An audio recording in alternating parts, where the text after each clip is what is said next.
folks, I know there's a history here. I'd like to get this hearing in today. You know, everybody needs to just focus on the relevant facts, okay? I know there's a history here.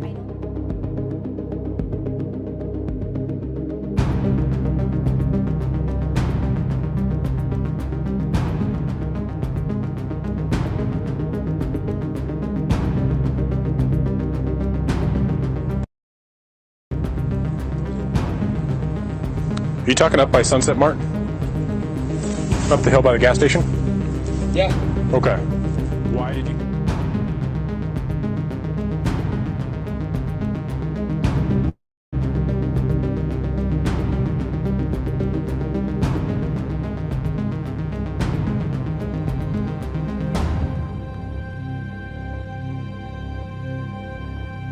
All right, who's responsible here? What's that? Who's responsible here? Whose house is this?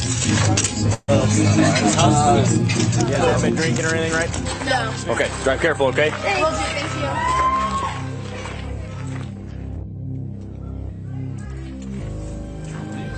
This is what the other group that ran away. Oh, really? You just ditched it? Awesome. Yeah, those ones kept walking in the car.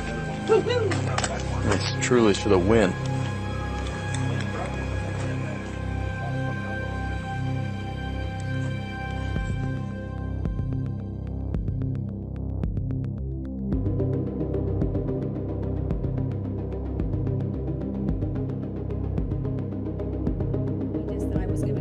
So there was 2 different discs, okay? They all knew about it. We're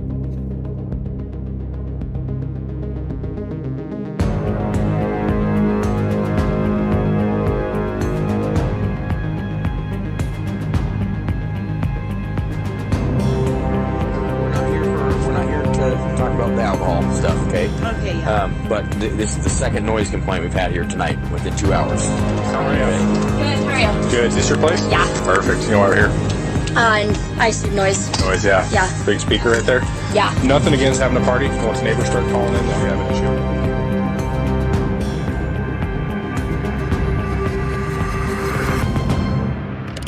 issue. Like brains, and like if you need a lot of brains, you're gonna be. What is up, guys? Welcome to Truth and Transparency. Alternative suspects. We're going to jump right into it. Back, if you guys go check my playlist out, I did either had to be 2 years ago, and then again a year ago. So there's 2 different episodes that are out there where I list when people want to say who, if it's not Brian Colbert, then who? You guys, a lot of people were obviously on their radar, and then they had to do. I hate the word cleared. I like the word eliminate, but they want to use the word cleared. Okay. But eliminate. So how do you eliminate people? And you eliminate people by getting information, vetting that information. That's how you eliminate people. But here it is, suspects. Jack D was obviously a suspect. Jake, he was ruled out really quickly because Jake was in Boise. But just like Shanna Gardner was at home, I mean, they want to say that it was her master plan to kill her ex-husband and had some guy do it, you know? Then you got the Hoodie Guy, you got Adam, you got Hunter, who's a 911 caller. Now, WSU, the person of interest in that case, because they were going and getting that information as early as 11/16 and 11/20, they're on my list, that person of interest, because it was the same type of, breaking in the middle of the night with a knife, a ski mask, things like that. Roommates, transients in the area, okay? Idaho loves to look into their transients in the area. Sigma Chi, Quinn Kelly, the boyfriend of Dylan, DoorDash, and then the private driver. Those are your 12, okay, that initially would have popped out to law enforcement. So this is what you would call like your inner circle. All right. Now, something that Moscow Police Department did, we never see this ever happen, guys, where you get, ta-da, these daily press releases. Okay. These are the original daily press releases. These were all printed on the day that they came out. All right. So if anything has changed, I have these to show that, wait a second, I print this on this day and this is what it said.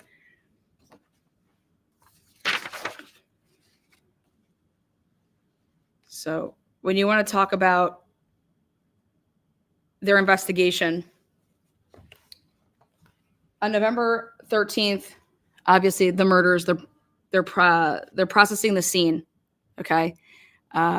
Because of the interviews that we've heard with Olivia, Steve, the Gonsalves family, you know, they claim that Jack D went, you know, to their house, and they basically strip searched him. Remember? Then they walked that back a little bit and said that it didn't happen until maybe it was like the next day or anyways. Monday, November 14th, again, the crime scene is being still processed. How do we know that? Because we have drone footage. Okay. Crime scene being processed. We have drone footage, and I think video evidence is as strong as evidence you're going to have out there. So we do have drone footage of ISP's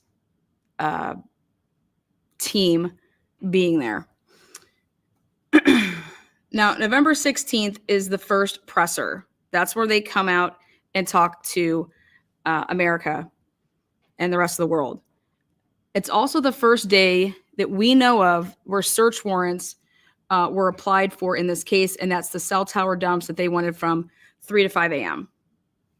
Okay. Again, it possibly couldn't be the first one, but that's, to the public's knowledge at this point, that's what we know is the first search warrant done. We know to this point right now that there's 67 devices that were taken and downloaded at some point during this investigation. You didn't need search warrants. If someone's just going to give you something, you don't need a search warrant. Okay.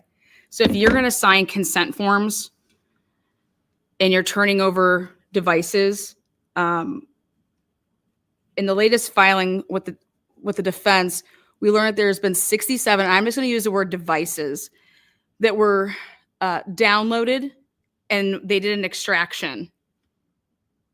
Okay. Also, we don't know how many people did it, but DNA was just being offered up left and right. Why do you think DNA was being offered up left and right? Well, because they had unknown, they claim that they have a knife sheath there with unknown. We don't know until they say on this day right here, the second presser, it's also the day that the Idaho State Lab located the single source DNA on the sheath. And it's also the day that WSU's Andy Huddle from the ISP went to WSU and got the report from that October 11th, 2021 incident involving the short little Mexican guy. Okay. So, but before we get to this point, in my opinion, you wouldn't be clearing anybody before this date, right? Because you're gonna get people's DNAs, let's say, but what are you comparing them to? So how anybody would be cleared before this day, I want to know off of what? What are you clearing them off of? Okay. Because the reason I say this is because when you open this up, and I go in a certain order here. Now, on November 19th, I want to point out that this is the first press release where they're asking for video surveillance in the area. Okay. Why is that significant, November 19th? Well, because what we know from Friday, November 18th, based on the defense saying this is the first time that they took a glimpse at the neighborhood cameras There's also 38 interviews done up until that point. So they're still on 38 interviews. That's if we believe everything that they're telling us. Okay, so they've conducted 38 interviews.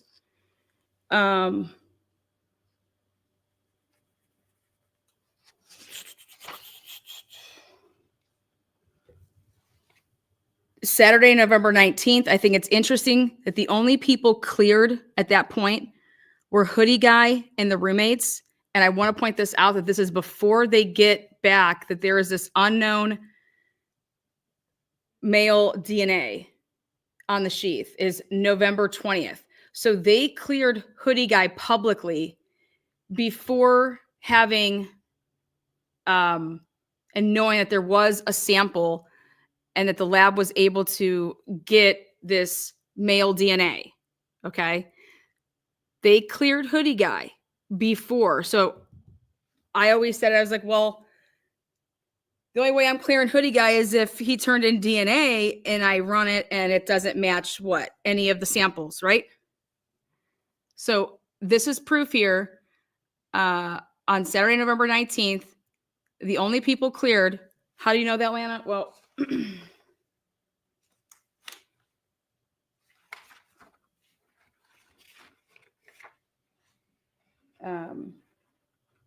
right here.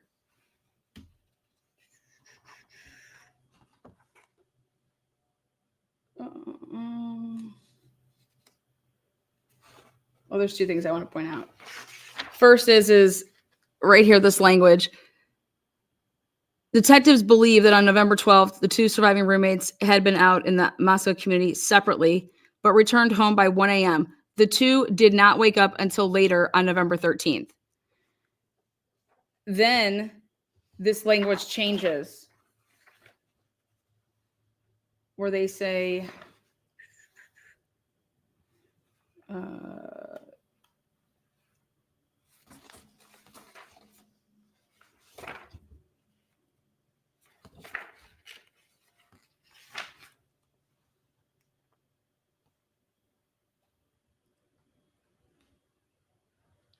so on November 18th, all we get is that two other roommates were at the residence that night.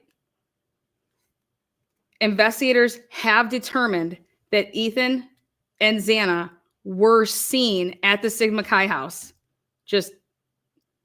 They were just seen there. They don't put a time.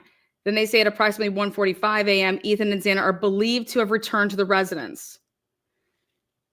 It was previously reported that Ethan resided at the home. However, it has been determined that he was only visiting.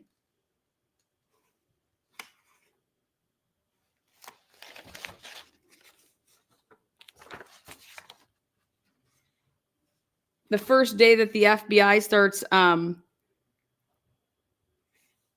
gathering tips is on 11/21/2022. The day after the lab identifies that we have DNA in the sheath.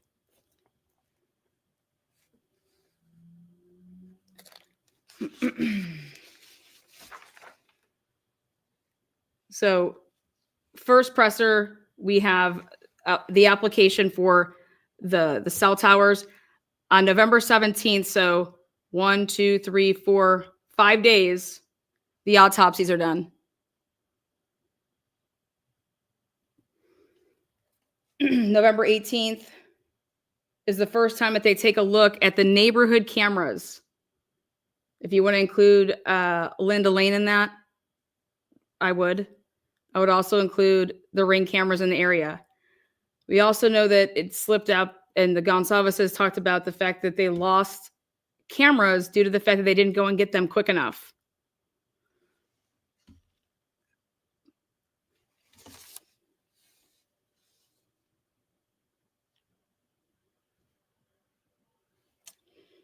Right here. On November 18th, at this time in the investigation, detectives do not believe the two surviving roommates or the male in the grub truck surveillance video are involved in this crime. Date, November 18th, 2022. So remember when the Gonsalves were talking about people being cleared too quickly, or, this is the only 2 people or 3 people, in my opinion, when you could actually be talking about that right here being cleared too quickly. What were they cleared off of? Especially the hoodie guy, because on November 20th, then you would have gotten this male sample off the sheath. Did you then ask hoodie guy to submit? Because he would have been already lawyered up. Trust me. Did he submit DNA? Right. But we know, at least right now, I'm proving for the fact that they cleared, do not believe that these people have anything to do with anything before they knew that there was a sample, a male sample on a knife sheath.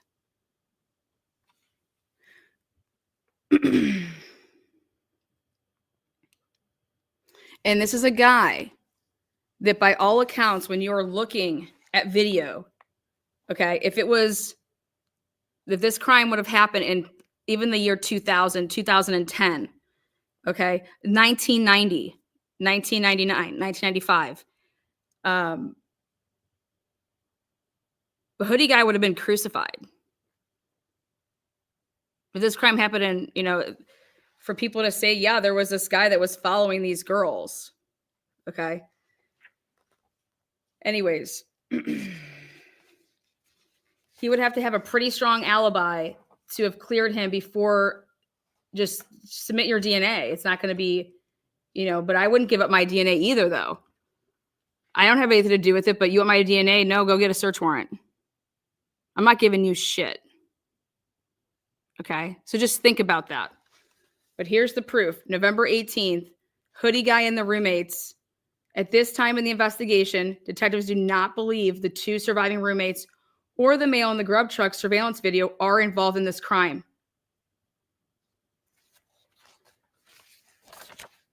That's why this is here. So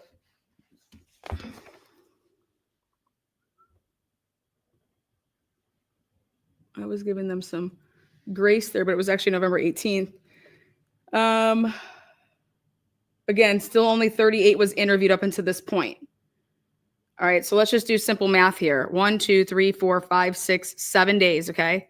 7 days. If you do 5 interviews a day, that's 35 interviews. I'm just trying to put it in perspective. And back, I did a live or a video, and I said, who do we think these first 38 interviews were with? Okay.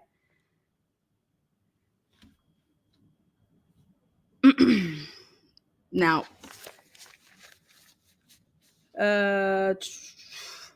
November 2nd, or November 20th, rather, that is the second presser where a lot of the talk happens with Idaho State Police, Willie, and he says, things take time. This stuff takes time. On that same day, the lab located the single source DNA on the sheath.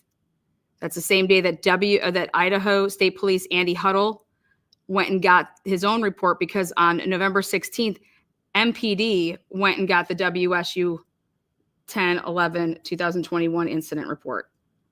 Because, oh, hey, we had something like that happen last year here. So that guy would have been a person of interest. So when we talk about who would have been a person of interest on this list, 100% is that guy from WSU. He'd be a person of interest. Also, people that would have been interviewed possibly would have been those girls again, to seeing if they had any connection with these girls.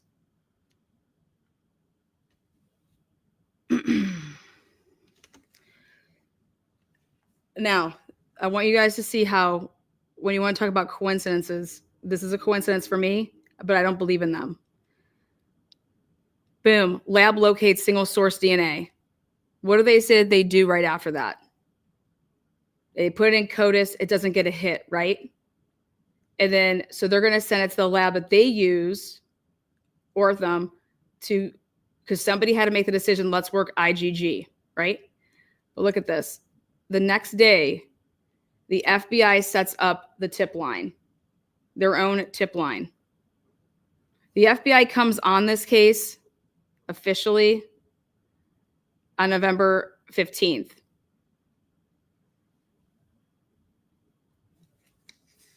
Okay.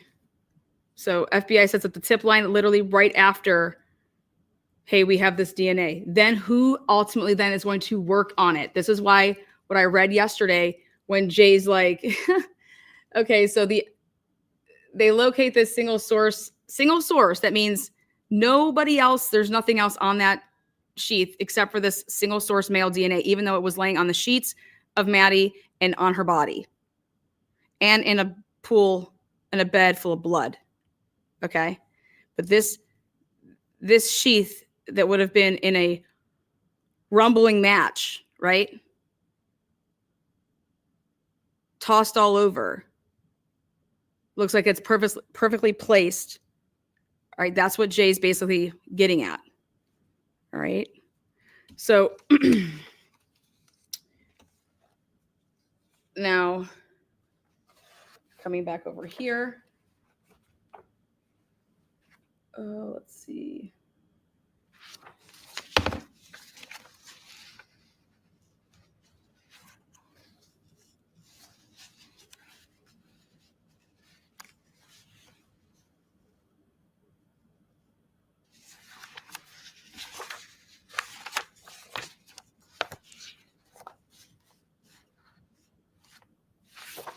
I want you to take a look at this date. December 15th. December 15th. Ready? From the beginning. So they want us to know, and they're saying it from the beginning. Moscow detectives have asked for any and all video from residents and businesses within the area of West Taylor Ave. Okay. It's like just, hey, just reminding you guys, like we've been asking for this from the beginning because remember Ann Taylor is going to come along and she's going to say, how did you guys get this video that's totally not part of the area that you were requesting, basically, because they put out this map. All right. And they were like, this is the area that we're focused on. All right. So, and so it's Highway 95 South. They listed all there. And they want video, whether detectives are requesting all available video, whether there appears to be motion and content or not. All right, because Payne's like, oh, there was nothing on that video, so we excluded the fact that the car couldn't have went that way.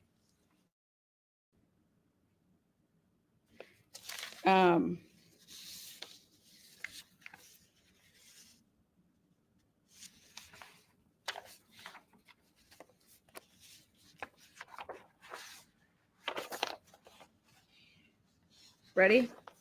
Next up.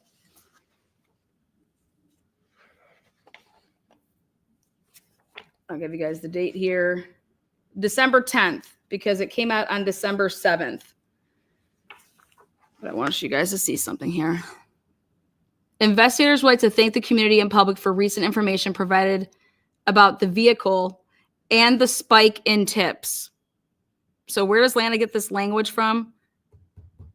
They're telling us. The FBI is prioritizing and vetting those tips for use in the investigation. The public is asked to continue to use the tip line. The public is asked to continue to use the tip line, not the police. So how you guys, so think about this. Remember when I said about the whole November 29th?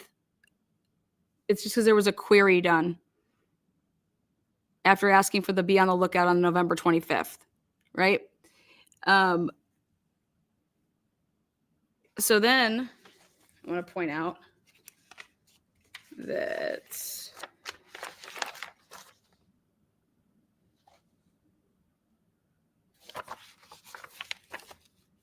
before the FBI tip line, there was only 600 tips.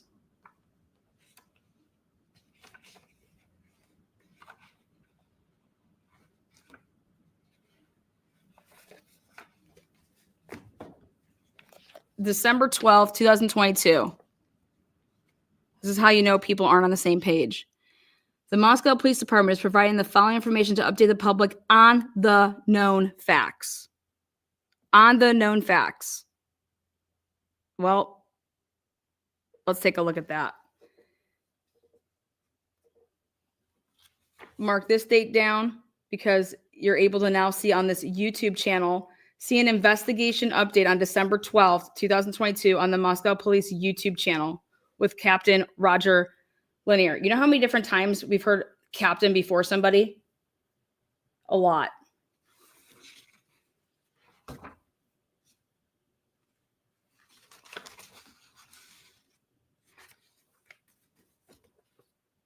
So again, just pointing out that they're talking about that this is about the known facts.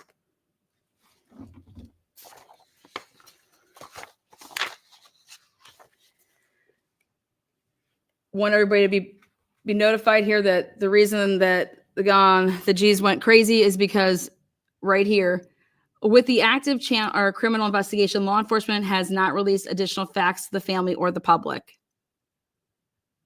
letting us know that on December 5th. You want to know why they had to put that out there? So basically saying anything that Steve G is going around, running around and doing all of those interviews with, that we stopped giving them any information. So we have no idea where he's getting his, because it's not coming from us. The police why were the police so obsessed with putting this out there and letting us know that we have stopped providing information to the family?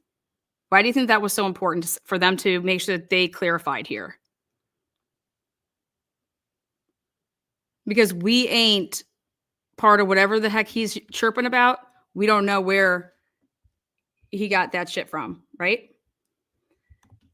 Thank you there, Dana Lynn. Lana, you have worked your ass up on this case. Thank you for bringing the receipts. TNT is the only trusted source. I appreciate that. Thank you so much. On December 5th, detectives continue investigating what occurred from approximately 9 p.m. on November 12th to 1:45 a.m. What happened to that November 18th? So there was only a sighting. Remember I told you guys Jack K was Venmo'd from Ethan at 8:44, and I believe that was for a ride somewhere. Remember there was a Vandal football game?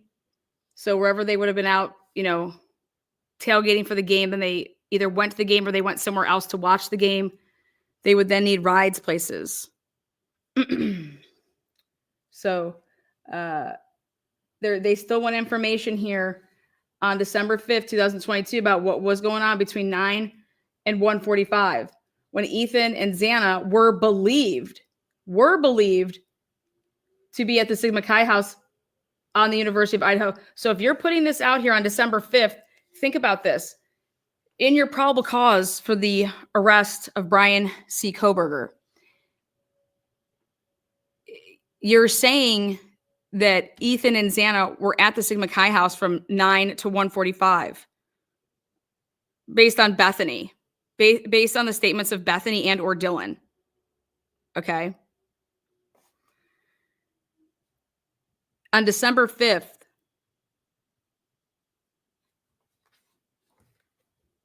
detectives continue investigating what occurred from approximately 9 to 1:45 on November 13th, when Ethan and Xana were believed to be at the Sigma Chi house on the University of Idaho campus. Why do you not believe that anymore? If it came from Bethany when you would have interviewed her, or Dylan when you would have interviewed either one of them within the first 24 hours, 48 hours, 4 days, 5 days, 6 days, 7 days, 8 days, December 5th,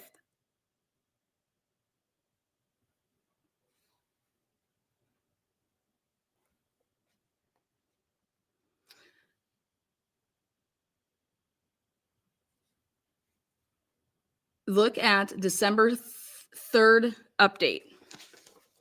So then let's look at it.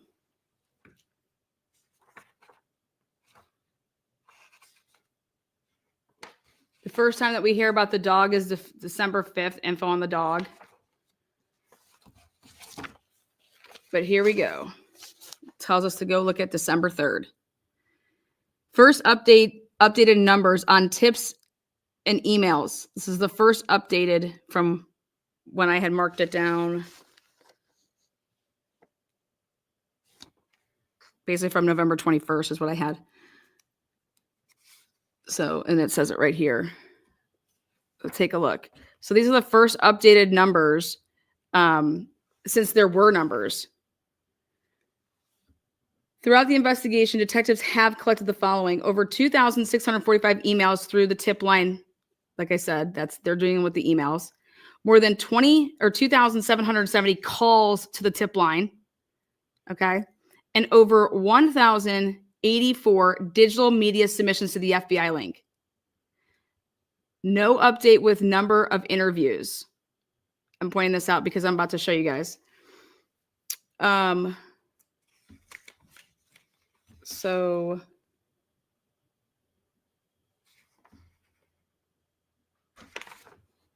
okay. On December 3rd, ready? December 3rd, investigators have determined that Ethan and Xana were seen at the Sigma Chi house on the University of Idaho campus. Look at no time frame. At approximately 1:45 a.m., Ethan and Xana, so they were just seen there, right? At approximately 1:45 a.m., Ethan and Xana are believed to have returned to the residence. It was previously reported that Ethan resided, but look at this. Investigators have determined. There's a big key word here when you're doing investigations. When you use the word believed, it means this is what we believe, but we're still, when you want to use the term determined, how did you determine that? What did you use to determine that? So on the 3rd, this is December 3rd, comes before December 5th. Investigators have determined. And the reason I put BF like this is because, well, BF is your source because based on the probable cause. Okay, right? If this is truly accurate, which now, we know the probable cause is a bunch of bullshit, right? But investigators have determined, BF, that's why, because that's what they say, that Ethan and Xana were seen at the Sigma Chi house. They don't give a time frame. Now, ready? Detectives believe, they don't use the word determined. Detectives believe that on November 12th, the two surviving roommates had also been out in the Moscow community separately, but returned home by 1 a.m. on November 13th. The two did not wake up until later that morning. You see that?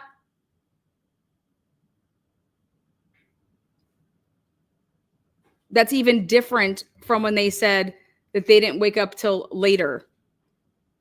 Now they're using later that morning. If you read, let me show you just so I can compare it for you guys.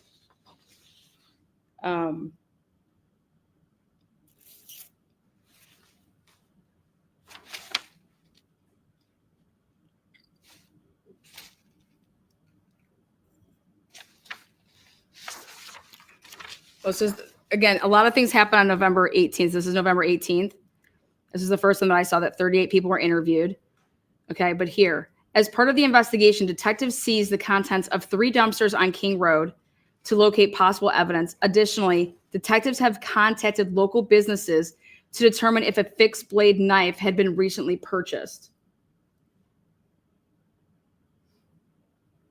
I have pictures of officers going in to different places because I have sources.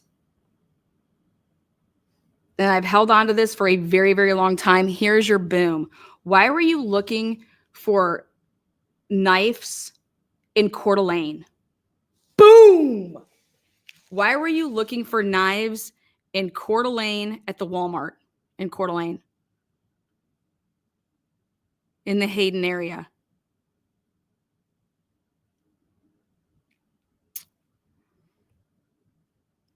Why were you looking at knives with sheaths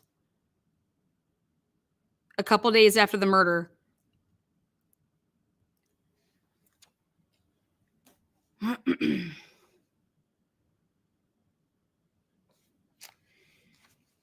come back to that. Let that sink in. Let that sink in. Wait, are those pictures before November 20th? They sure are. They sure are.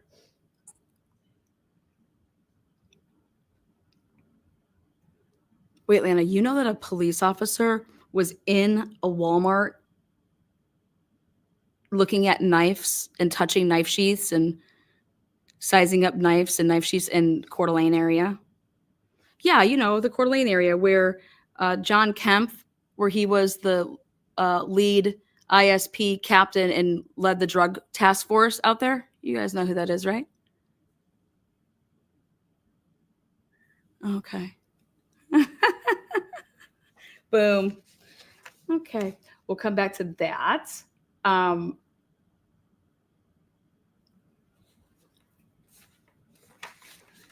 But so investigators have determined on December 3rd.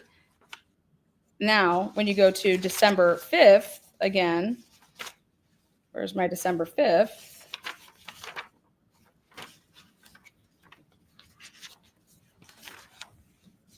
Oh, is that the 29th one? I'll come to that one in a second. Where's my December 5th? December 10th.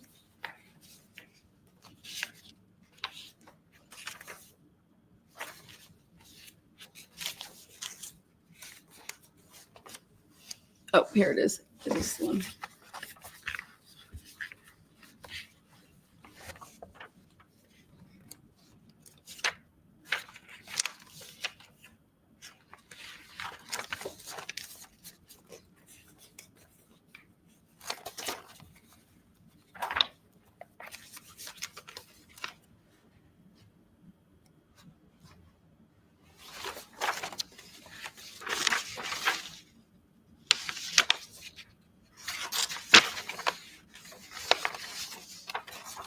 Well, at least here you can see on December 10th, detectives continue investigating what occurred from approximately from 9 November 12th to 1:45, when Ethan and Xana were believed to be at the Sigma Chi house, right?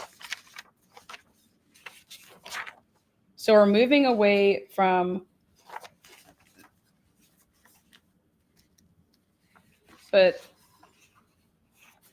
if Bethany was interviewed right away and you got the information from Bethany, when did you get that information? Here we go. If Bethany told you right away, or Dylan told you right away that, yeah, when I got home at 1:45, or when I was home at 1, the way they make it seem is that they got home at 1 a.m. and that Bethany and Dylan went to bed and didn't wake up until later. Okay. Later that next morning. First, they just said they woke up later. Then they say woke up later that next morning. Okay. November 27th, 2022. Committee members have uploaded over 488 digital media submissions to the FBI. The day before that was 260. Okay. So what do? I show that for you guys that are keeping track. On November 25th, what happens? Internally, there's a be on the lookout for that white Elantra. The public doesn't know about this yet. Okay. We have no idea. So the FBI is collecting. If you're sending your tip to the FBI, this is stuff that you are taking. It's digital. So if your tip isn't to call in and say whatever, you're going to have to go through digitally uploading something, pictures, videos, things like that. Okay. Well, on November 26th, they did an update and told us that there was 260 FBI digital media submissions. Then November 27th, 488. That was almost double. Almost double. And then you ask yourself, well, why? Well, that's interesting. Because on November 25th, there was this internal be on the lookout for these white Elantras, right? But it only went out to law enforcement. And here's this big spike.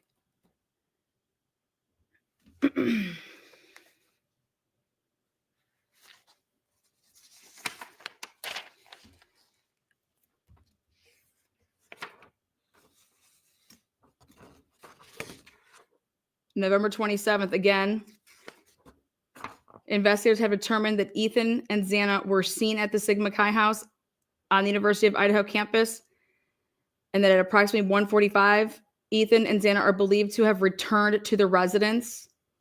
Okay.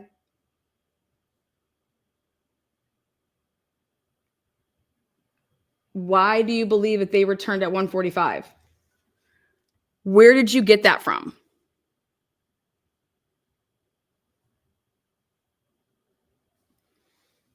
Remember, this is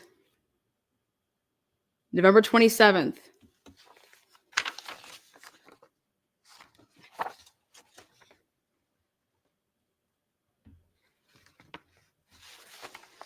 Okay. December 15th. Still don't have Brian Kober's name, right? Investigators are sorting through 22,000 registered 2011 to 2013 Hyundai Elantras that fit into the search criteria and thank the public for providing additional information about the vehicles. Wait, this is me. What about extending to 2016 models? They didn't, right? Why? Because Payne is running his own personal investigation with the FBI. And Moscow Police Department clearly isn't on the same page, right? This is how we know. I mean, now we know for sure, but this is how I knew back then that y'all didn't change the date until you knew about Brian and then what kind of car he owned. Also, if you're going off of Linda Lane footage to determine what white vehicle that is, you can't see shit. That's not going to fly. But I know that they went off of the Ridge camera. Okay. And that Ridge camera that they're using, how can you say that it's going the wrong way? That's what Jay means, is that you cannot assimilate the fact that, or associate that white vehicle is the same white vehicle that would have been seen in the immediate area. Because if you're saying it's up and leaving out Walenta, right? What I believe that Jay is saying is that it's going the wrong way to be leaving. You understand? So you're relying on a vehicle that supposedly that white vehicle that you're all claiming from Linda Lane, that now you're using this ring camera footage from Ridge. But wouldn't you be following the car as if it was up and leaving then? But the vehicle is going the wrong way, meaning it's coming, into and coming back.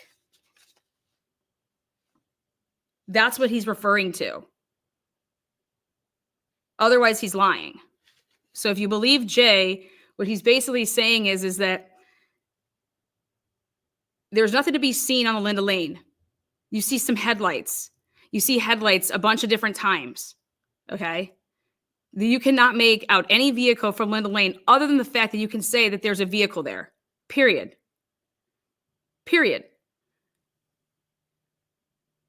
And what the FBI relied on, because like Jay said, how they came to determine that the vehicle in the area, in the immediate area, where are you guys determining that it is a white Honda Elantra? How did you guys come to that? And then Jay just simply says, the police provided the FBI a video of a vehicle going the wrong way on Ridge Road. That, this is what they showed me. And I told them that this is what it was, a 2011, 2013. And it was from that video. So you never see any other videos. No, I did not. Okay. So then the question is how are you saying that even that car is the car that would have been circling and on Linda Lane? You can't. But let's go ahead and say that it is. It's the wrong freaking make and it's the wrong year.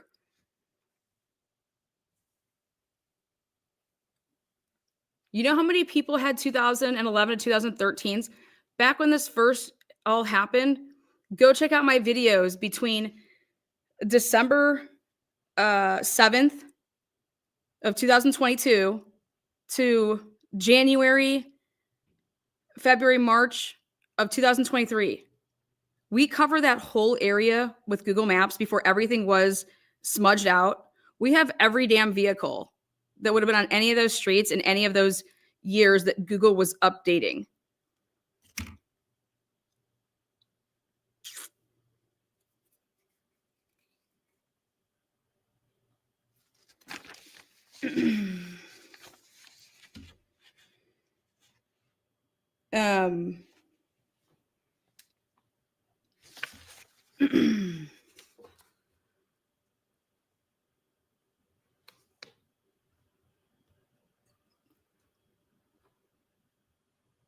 Right here. Tips and leads led investigators. Tips and leads. Ready?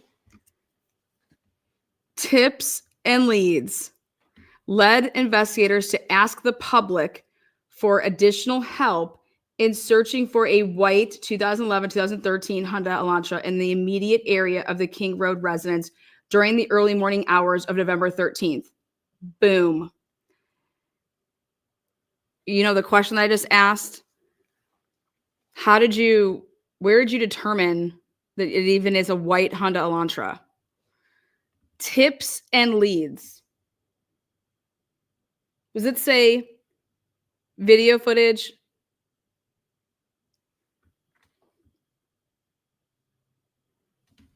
Tips and leads. Who were these tips and leads from?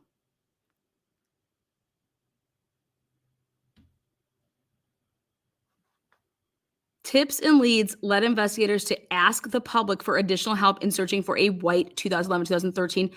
Why do they have to tell us this, you guys? Why are they writing all these press releases? What if somebody in Moscow Police Department, think about this.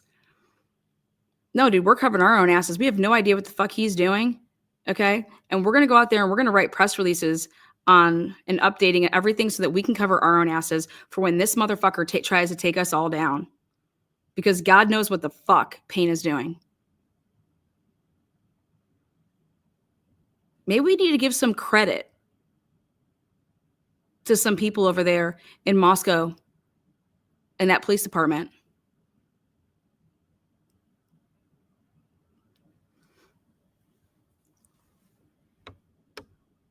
Think about it.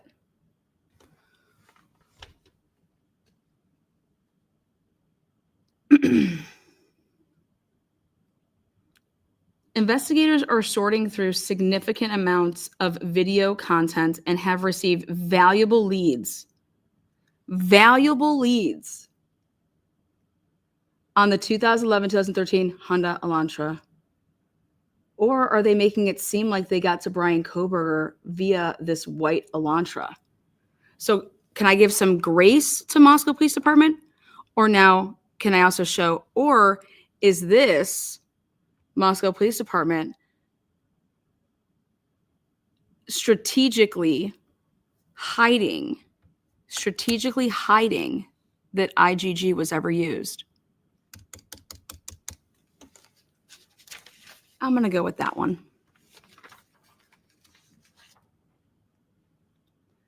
What valuable leads did you get on the 2011-2013 Honda Elantra?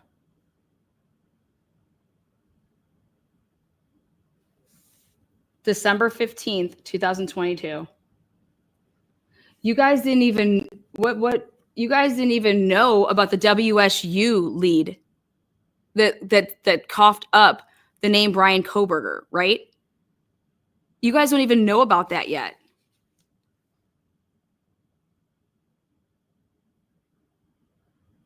You guys weren't working with WSU to say, okay, here, go ahead and we got these all queried. You guys didn't even go and pick up the queries that were done by WSU on that campus, did you? This is insanity when you go back and you look at this shit.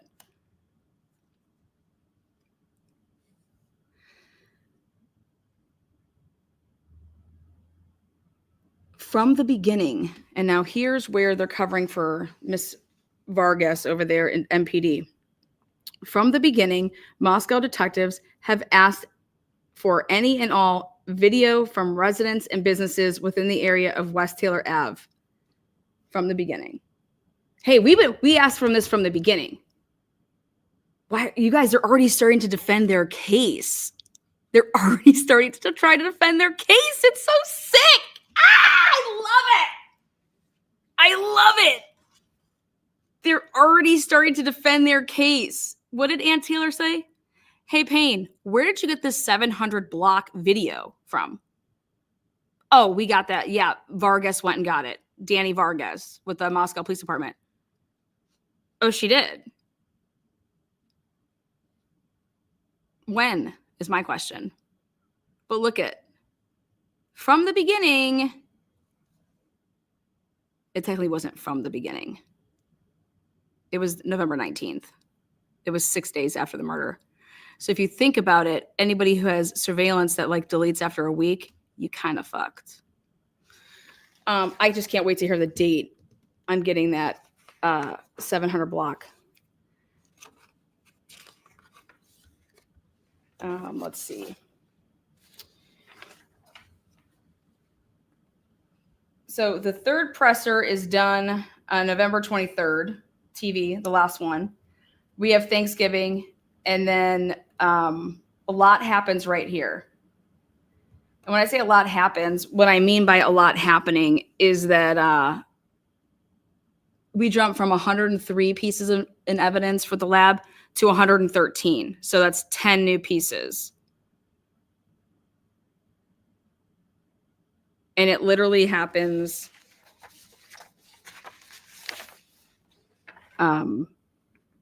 basically on Thanksgiving or the day after. And that's the same day that the internal BOLO goes out. Right here. This was for immediate release on December 7th. They had 2 drops that day because this is when they first say detectives are interested in speaking with the occupants of a white.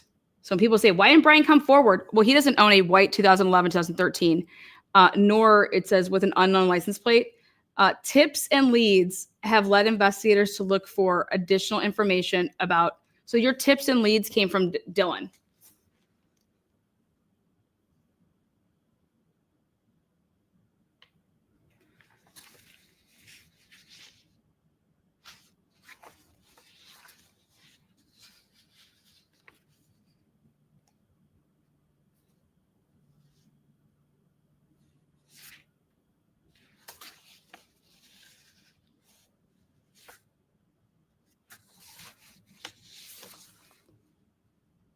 Again, first time mentioning anything.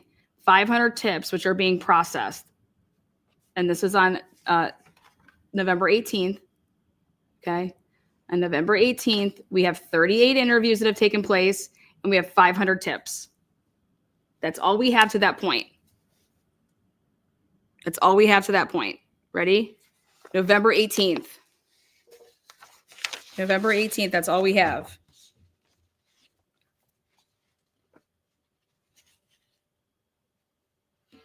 November 18th, 500. November 21st, the FBI starts their own tip line.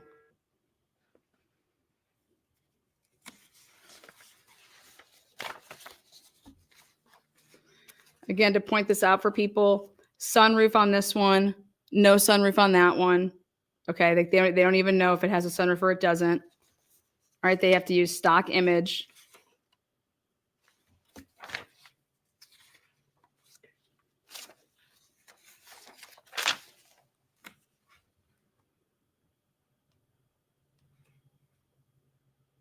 Valuable leads on that too, yeah. Valuable.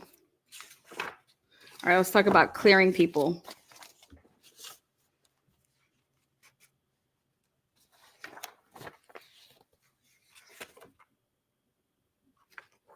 December 10th, detectives continue investigating what occurred from approximately 9 to 1:45. When Ethan and Xana were believed to be at the Sigma Chi house. Where were they? They were believed to be there. I already told you guys at 8:44 p.m., I believe that they took a ride and left because they paid Jack K. So do I believe that Jack K is one of the interviews? Yes, I do. All right. And now this is where Ray likes to say that the wheels fell off on December 23rd. Okay. Well, I believe that there was a huge split. There was a divide. Let's go back to this November 30th date. November 30th. The Moscow Police Department is providing the following information to update the public on the known facts surrounding the 4 murders that occurred on November 13th.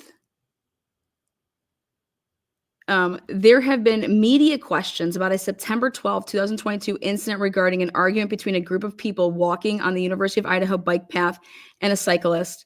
It was reported that during the confrontation, the cyclist displayed a folding knife. Both parties dispersed and there were no injuries. The cyclist turned himself into the police.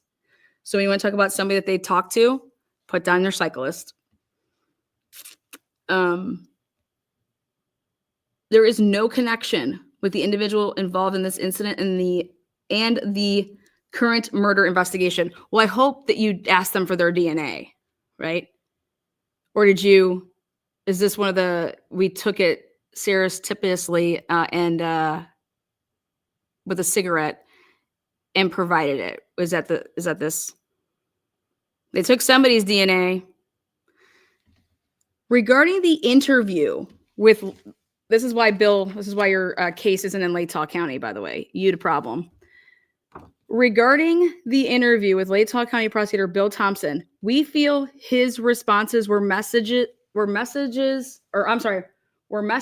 to support the implication that new information had been released. Specifically, generalized statements regarding the potential of targeted victims and the involvement of drugs were redefined into an affirmed answer.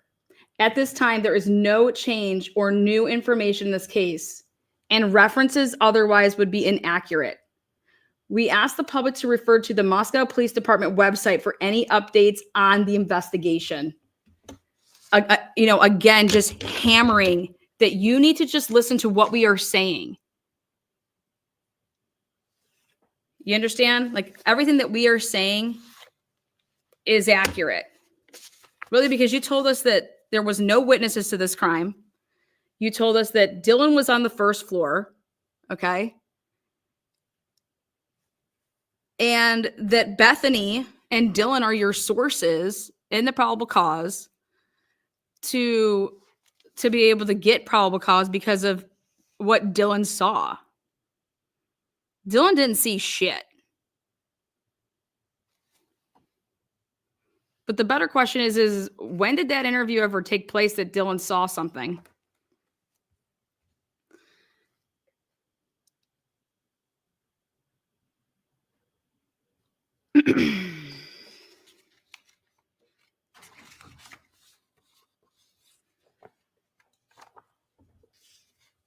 Okay.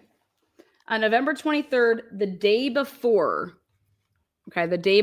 Thanksgiving, this is when we know that they say that they have 110 pieces of evidence have been collected. So they give us this. Multiple 3D dimensional scans, Faro scans of the residence has been created. Remember when people said that, oh, they went back there to do these scans and shit? You guys, they did those scans then. Remember, like, they went back to the house after the trial didn't happen in October. They go back out there and they do a bunch of shit.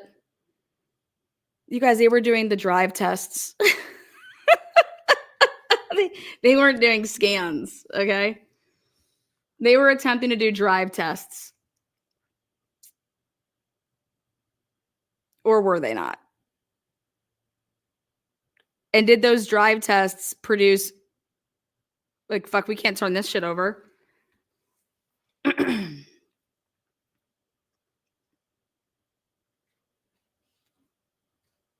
ISP forensic science technicians, plural. So I can't wait to see how many people handled evidence, plural. Because in Indiana, only one person worked on every single piece in that case. Because that's their protocol. We don't like to have a bunch of people. That's not what we do.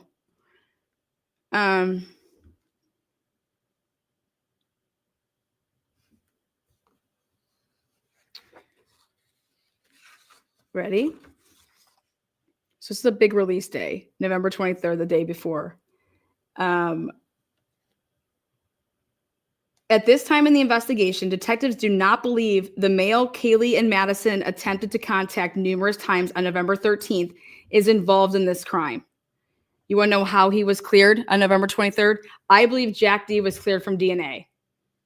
I believe that Jack D submitted his DNA and that his DNA did not match that of the knife sheath. Look at the date. At this time in the investigation. So he was not cleared until this. Like, in my opinion, because November 20th is when they said they have this DNA now, right? That they were able to get this DNA on the sheath here. And then if, hey, Jack D, you want us to clear you? So give us your DNA. And that's how I believe that the Gonsalveses knew that there was DNA at the scene. Okay? It's right here. Proof is in the pudding. That's how you would clear somebody. But now how Hoodie Guy was cleared before they even knew that there was DNA on a sheath. Now, that's something you'd want to ask some questions about.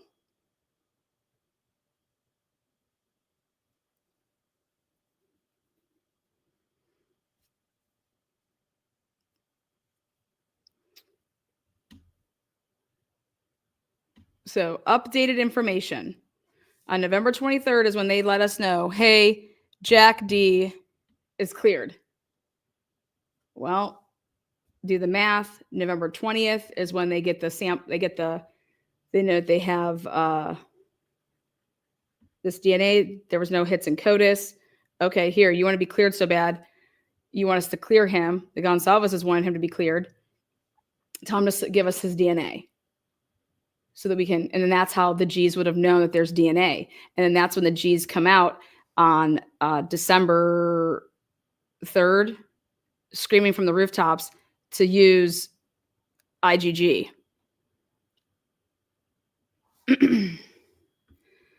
So here, Kaylee mentioned to who? Having a stalker. Who did Kaylee mention this to? Now, if you listen to the G's, they say, Kaylee never told us that, and she would have told us that. So I cannot wait to find out who is the source of this information that Kaylee mentioned having a stalker. But detectives have been unable to corroborate the statement. Investigators are requesting anyone with information about a potential stalker or unusual instances to contact the tip line. Again, November 23rd. So then in their probable cause affidavit, knowing that Kaylee, they could find, nothing of the sort, but in the probable cause affidavit, they want to go ahead and put, and Payne wants to put down that, to obtain probable cause, oh yeah, basically that Brian was stalking.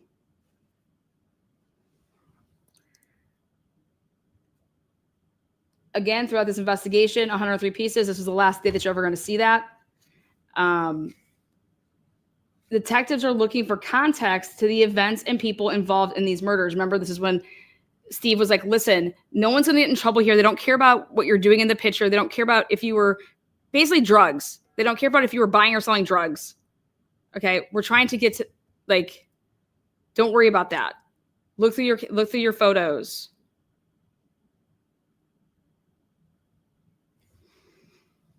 You guys, they wouldn't even come to the door on a noise complaint. You think anybody's coming forward for something like this? We have proof in the body cam videos that show that these kids lie to the police all the time.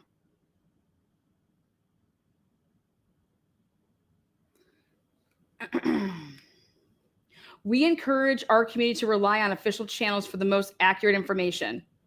These are the City of Moscow news releases and the Moscow Police Department Facebook page. Okay. Ready? First time they have this is a subcategory, investigative information. On the evening of November 12th, Kaylee and Maddie were at a local bar called Corner Club in downtown between 10 and 1:30. At approximately 1:40, Kaylee and Maddie are seen on the video of the local food vendor called the Grub Truck. And they use a private party for a ride home from downtown to arrive at 1122 King Road at 1:45, which it's 1:56. Investigators have determined that Ethan and Xana were seen at the Sigma Chi house on the University of Idaho campus. Period. Just period. Like when? At approximately 1:45 a.m., Ethan and Xana, got home.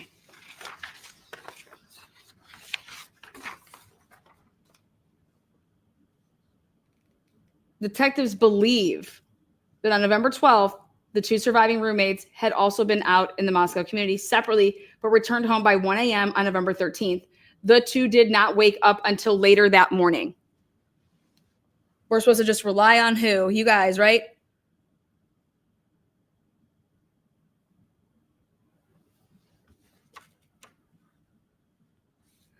On November 13th, surviving roommates summoned friends to the residence because they believed one of the second floor victims had passed out and was not waking up. At 11:58 a.m., a 911 call requested aid for an unconscious person, not because of one of the victims or the surviving roommates being unconscious, but they're trying to say that they called because, I don't know, we can't get in touch with them. This is their version. The call originated from inside the residence on one of the surviving roommates' cell phones. Multiple people talked with the 911 dispatcher before a Moscow police officer arrived at the location. Officers entered the residence and found 2 victims on the second floor and 2 victims on the third floor.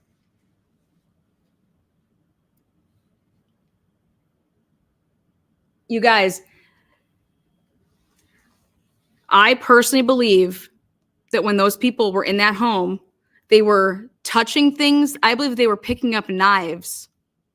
Because let me ask you a question. If you're going to go hunting through a house and you want to protect yourself, what do? You pick up a knife and you're going to go walking around. And so I personally believe that people picked up knives and were walking around to try to, inspect, if whenever you call 911, they try to keep you on the line and like, what are you doing? So think about what a mess this is, if I am accurate. If people were grabbed knives to protect themselves and started walking around the house and were looking for people,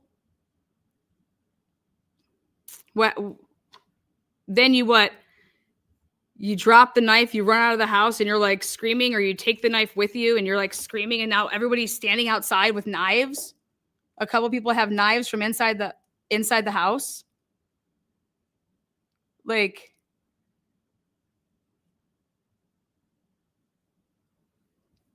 or you dropped the knife on the floor and you ran out. Okay. But now think about this. So then you go to process this scene and you have people's fingerprints on knives in that home, whether they're outside the house now with them on the ground or they left them inside the house on a counter. Think about that. What a mess, right?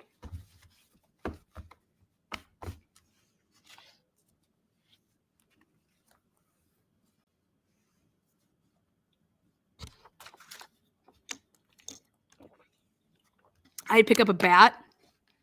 I'd pick up a golf club, right? I'd pick up a knife. Think about that. So,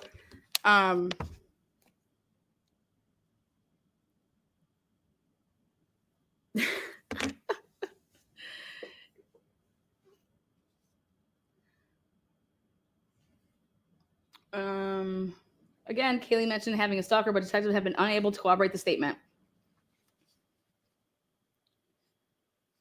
At this time in the investigation, detectives do not believe the following are involved in the crime: the 2 surviving roommates, male in the grub truck surveillance video, private party driver who took Kaylee and Maddie home on November 13th, the male Kaylee and Maddie called numerous times during the early morning hours, any individual at the residence when 911 was called. We don't even know who was there. We don't even know that answer. We don't even know that answer. You guys, remember? See the date here. November 23, right? November 23. First time publicly clearing Jack D and anyone at house during 911 call came on November 23rd. The only way I'm clearing anybody is by DNA, right? If you have DNA, which they would have known that they had it on November 20th. And so it's like, hey, we were able to grab a sample. So if you want to start submitting comparisons so we can see what's up. Okay. So that's what should have been happening. So when you ask yourselves, what were the police doing between November 13th and December 19th? Because they didn't have Brian yet. They didn't have his name yet. They didn't know anything about Brian, right? Allegedly, supposedly.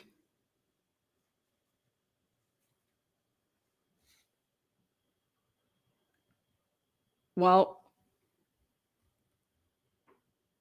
did the mail driver get cleared because of DNA? Do you know how we're not talking about where's the DoorDash driver yet?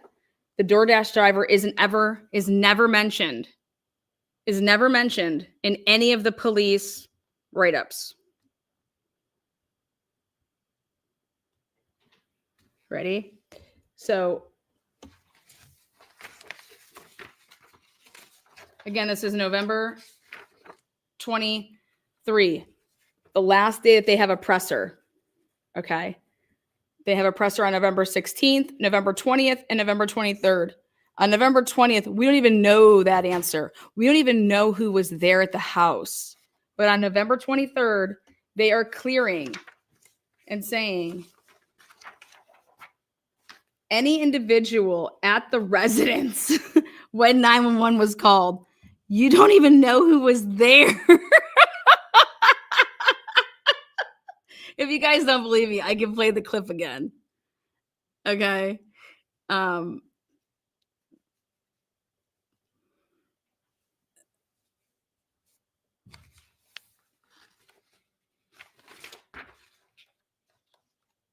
Additional information. 103 pieces of evidence. See? 103.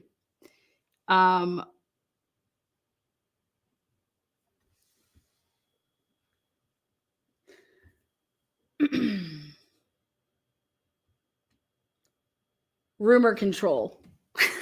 Detectives are aware of Lake Tahoe County Sheriff Office incident of the report of a skin dog. Next one is detectives are also aware of Moscow police incident of a report of deceased animals left on a resident's property. The identity of the 911 caller has not been released, and online reports of the victims being tied and gagged are not accurate.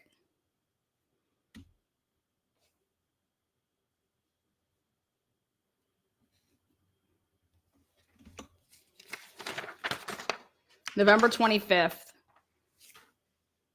They got $1 million from the governor. WSU/LE told about for the White Elantra, right? Now they have 113 pieces, 10 new pieces. So they either got it on 11/24 for the lab or 11/25 or at the nighttime past the time of the press release on the 23rd, I guess you could say. 260 FBI new digital link tips. Updated Kaylee Maddie arrival time home to 1:56.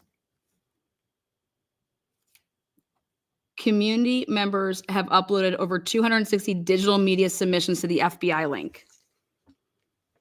To date, 113 pieces of physical evidence have been collected and sent to the Idaho State Police Lab for processing and analysis. 10 new pieces. Governor Brad Little has directed up to $1 million in state emergency funds for an ongoing investigation. I put it on my community page that I FOIA'd the FBI. You guys can check out my community page. I received an email back from the FBI. Well, a couple emails back, but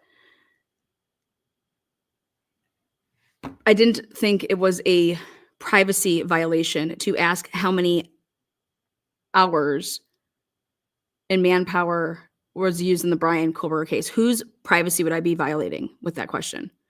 Absolutely nobody's. Or if you pay, so we're going to get the Trump administration involved because I know the Trump administration wants transparency.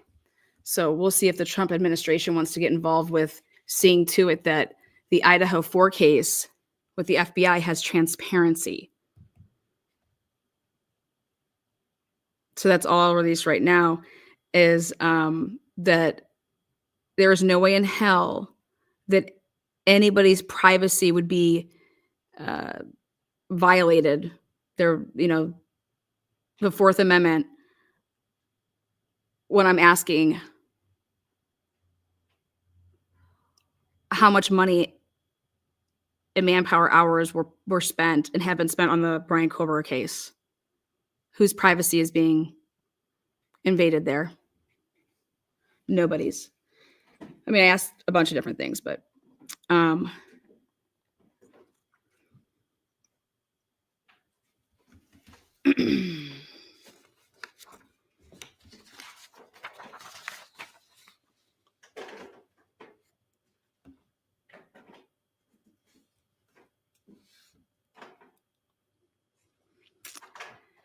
arrival time has been updated based on digital evidence collected by investigators. So there's digital evidence that suggests that it's a 1:56 a.m. Now the Gonsalveses had this on November 13th, November 14th. The police are just getting to the fact that there's digital evidence to support that the girls got home at 1:56 a.m. Okay. Well, you just started going through that? Is this where the Gonsalveses got pissed because it's like, wait, you don't have what we have? How do we have screenshots of stuff? Because we got Jack D on it and said, hey, remember Jack D was working with Olivia?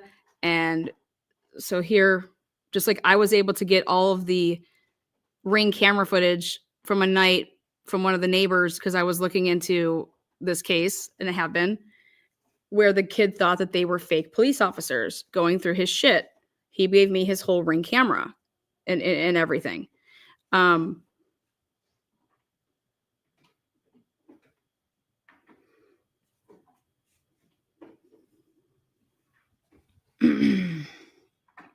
Investigators have determined that Ethan and Xana were seen at the Sigma Chi house. Yeah, but it says just period. When is the question? At approximately 1:45, Ethan and Xana are believed to have returned to their residence. It was previously reported. Okay, detectives believe that on November, it's still believed, not determined yet. So they're using the word believe here. That the two surviving roommates had also been out in the Moscow community separately, but returned home by 1 a.m. on November 13th. The two did not wake up until later that morning. Later that morning.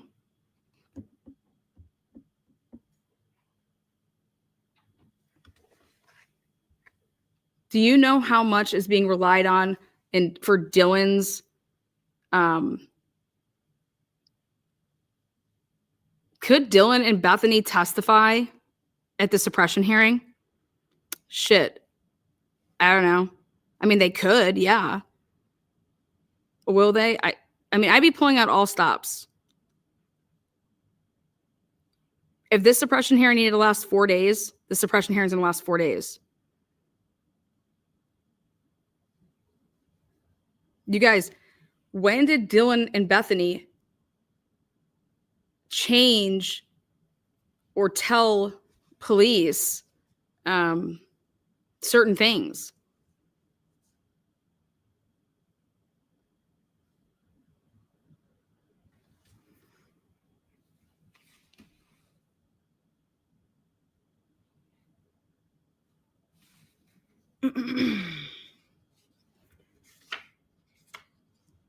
Detectives are seeking all outside surveillance video taken from 3 a.m. to 6 a.m. on Sunday, November 13th from businesses and residents within the geographical area listed below. Detectives request all available videos, whether there appears to be motion detected or not. West Taylor Ave. So let's solve this.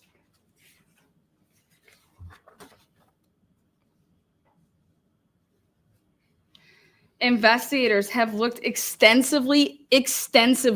Why do you think they went for Kaylee's Google locations with the Gmail to see where all the places that she had been? Okay. Going through all of her pictures, text messages, I mean, everything. So investigators have looked extensively into information received about Kaylee having a stalker. They have pursued hundreds of pieces of information related to this topic. You guys know that none of this, nobody said Brian Koberger. You understand this? Related to this topic, but have not verified or identified a stalker. Anyone with information about a potential stalker or unusual instances is asked to contact the tip line. And then you have the G saying, I don't know who's saying this, but Kaylee would have told us if she had a stalker.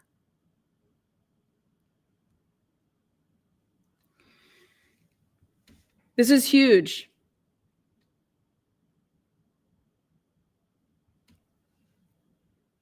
It's kind of like the Richard Allen case. 14,000 tips. Only one tip said the name Richard Allen, and that was Richard Allen sending that in. 14,000 tips. In a community of only 3,000 people in Delphi. This case, all these hundreds of hours spent, all these tips, none of them came back to Brian. At this time in the investigation, detectives do not believe the following are involved in this crime. 2 surviving roommates, grub truck, private party, the mail, any individual at the residence when 911 was called. Again, this is from November 25th. Brad Little, 1 million. And then over 260 digital media submissions by community members to the FBI link. By community members. It doesn't say by police. It doesn't say by the FBI. They're tipping themselves off.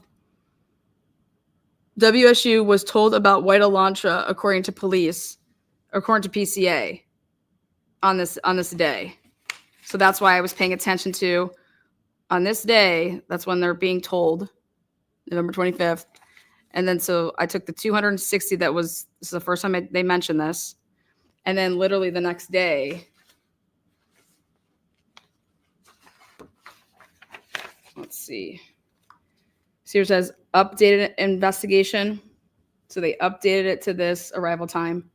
And they saying that investigators have determined that Ethan and Xana were seen at the Sigma Chi house. So that's Bethany saying that they were there. But when? And then they walk this all the way back in December, all the way from like December 10th and 12th. They walk this back and they say, wait a second, we need more, we need information on where Bethany or where Ethan and Xana were between 9 and 1:45.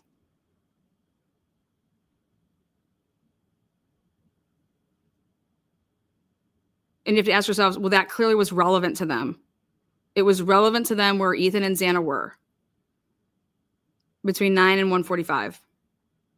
And you can actually back that up until 1, because then you have to ask yourselves, well, if the girls said that they were home at 1, the 2 surviving roommates, well, very simple. Was Ethan and Xana here when you fucking arrived home? Yes or no? That's a very simple question. And then you either have one person saying, I don't know because I came home through the front door and walked right into my bedroom. Okay, my bathroom's down here. My bedroom's right here. I came in through the front door. I was fucking hammered. Or maybe they leave the hammered part out. I walked in the front door. My bedroom's out. I did not go upstairs. I don't know. Was his Jeep here? Yeah, his Jeep was here. But he didn't drive. We didn't drive that day. Nobody drove. But did you hear music playing? Did you hear any voices in here? Yeah, but there's people in my house all the time when we're not even home. Okay? But Bethany, her bedroom is on the first floor and there's a door right there. So I'm saying that I'm not walking. I'm going to walk in through the front door. Why would I ever walk around back? That doesn't make sense. You would never do that. Now, Dylan, her bedroom's on the second floor. So, okay, Dylan, you came home. What did you do? I don't remember. Well, did you go to your bedroom? Remember this? She slept on the first floor. Remember? In the beginning?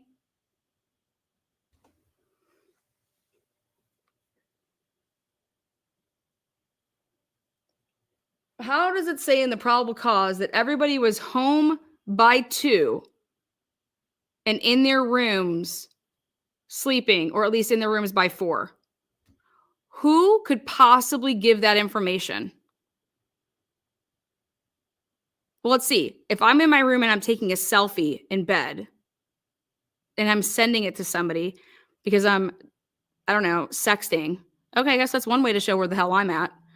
You can use stuff like that, but you can use multiple things to try to place people, okay, where they were.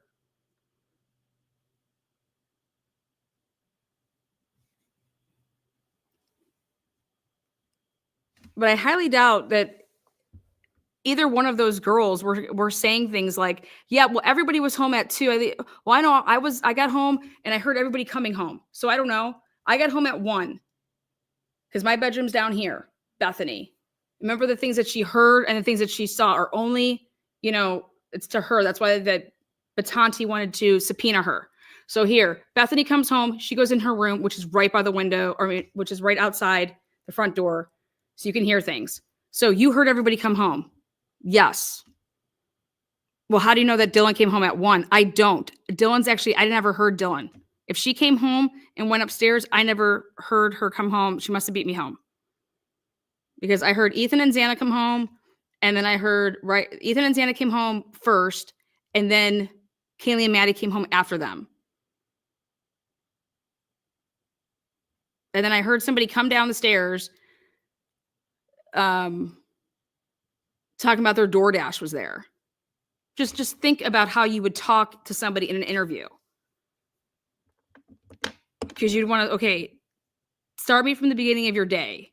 What'd you do? Where'd you go, right? But Bethany, because of where her bedroom was and where the front door was, you're going to ask all those questions. So who came home first? Who came home second? Who came home third?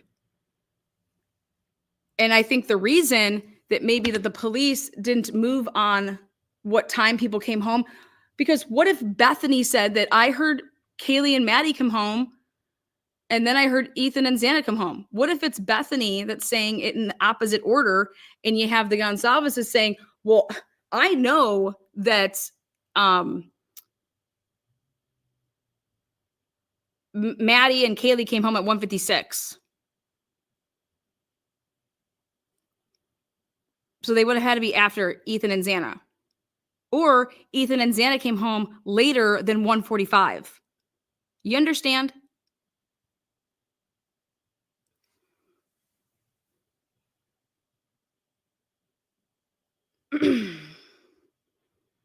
I'm curious if any of those girls were giving, hey, did they take them to the hospital to draw blood like they did for Karen Reed and to see what their blood alcohol level was at? Because can these eyewitness statements be relied upon? Were they ever asked to, first of all, well, let's go get you guys treated. Let's, you guys are gonna go down to the hospital, right?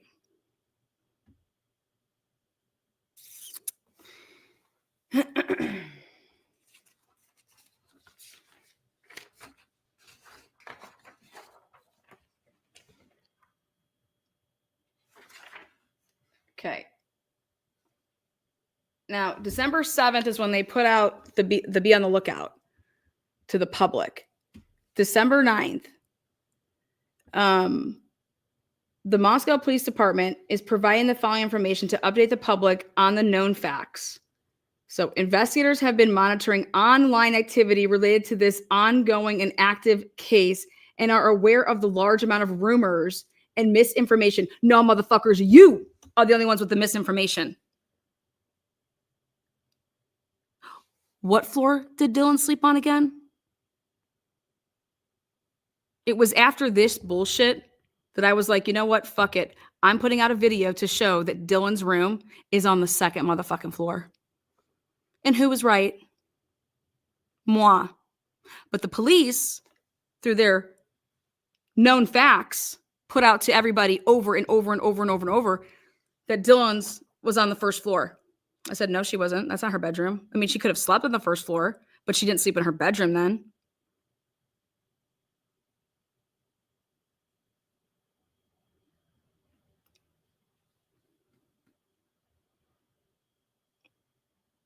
The police changed that narrative, in my opinion.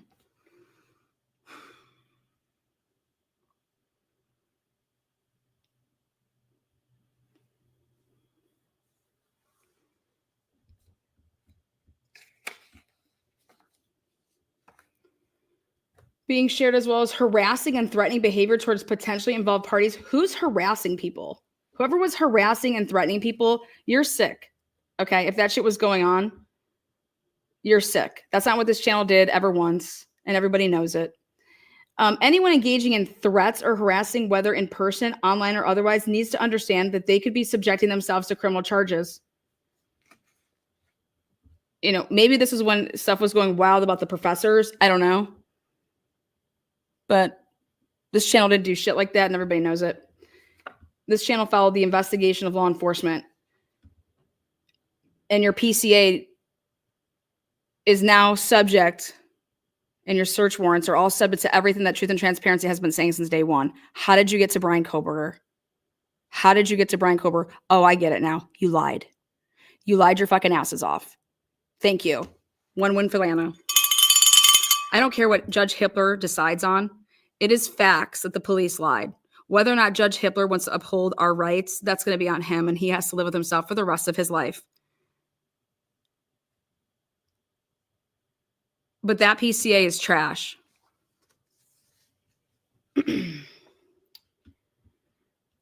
Moscow Police Department cautions the public not to rely on rumors and remains committed to keeping the public informed. Really? We urge reliance on official channels for accurate information. Update on the 2011-2013 Hyundai Elantra. Investigators would like to thank the community and the public for recent information provided about the vehicle and the spike in tips. Again, I highlight that. You're telling me that even here at this point, okay, so what, WSU is just under the assumption that, yeah, man, 22,000 tips. So I could see why it's going to be a long time. But wait, no.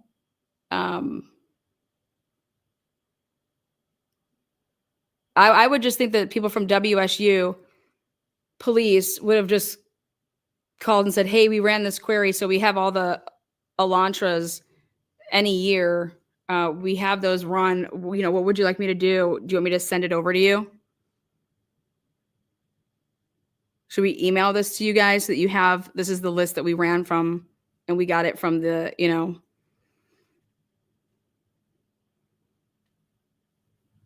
Get out of here. The FBI is prioritizing and vetting those tips for use in the investigation. So the FBI determined what tips were good and what tips were shit. Okay? The public is asked to continue to use the tip line to report. Now, you can go ahead and watch an interview with Moscow Police Chief James Fry released today, so November 9th, regarding the white 2011-2013 Hyundai Elantra and harassment concerns. The video is available for media and public use on the Moscow Police YouTube channel. As previously reported, detectives are interested in speaking with the occupant of a white 2011-2013 Hyundai Elantra. And this is when I said to myself, well, if you truly found Brian Kohlberger on November 29th, the police would have interviewed him, right? There should be an attempt to like interview this man. But come to find out, 2 years later here, that guess what? We didn't know Brian Kohlberger existed until December 19th, and we didn't know that he had a vehicle registered and was a student at WSU until December 20th. And that's when I talked to those dudes from WSU, Payne says. But guess what? In my probable cause affidavit, I made it seem like to the world and to the magistrate that we got that tip on November 29th, and then we started investigating Mr. Kohlberger on November 29th. But all of that was lies. So you have to ask yourselves and just ask Megan Marshall, did she rely upon the fact or thinking that it was fact that Officer Payne had Brian Kohlberger's name on November 29th from WSU? And if she wants to lie and say, no, I didn't really think about it. What?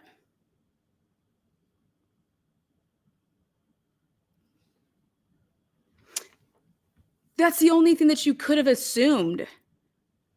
Because that's why you're telling them here, this is how we came to somebody. So yes, Megan Marshall is going to get up on that stand, and if she truly wants to act like an idiot, then I want her to show her ass to the world. Be an idiot so that we can all see you. I don't want to assume what you're going to say, but I know that you should be saying, because that's what all of America and the world thought, is that you had Brian Kohlberger, Officer Payne, on November 29th via WSU. And that's why you put it in your probable cause for your affidavits to obtain probable cause. This is how we have probable cause. Here you go. Give me my search warrants. Okay, here you go. And when Megan Marshall says that, yes, that is why I gave you these search warrants and signed off on them. Otherwise, I'm giving you search warrants and you have not established probable cause, because it's like, you're not explaining to me then, if I didn't think that, then how would I think that you got to this man? Because you told me no other way that you got to him. And it's that simple. And so then he lied on how he got to Brian Kohlberger. Fuck, shit.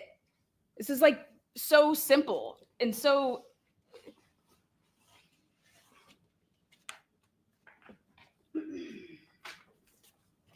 I will close with this. Civil liability for false affidavits. Reasonable minds frequently may differ on the question whether a particular affidavit establishes probable cause. And great deference is to be given to magistrates' determination of the matter.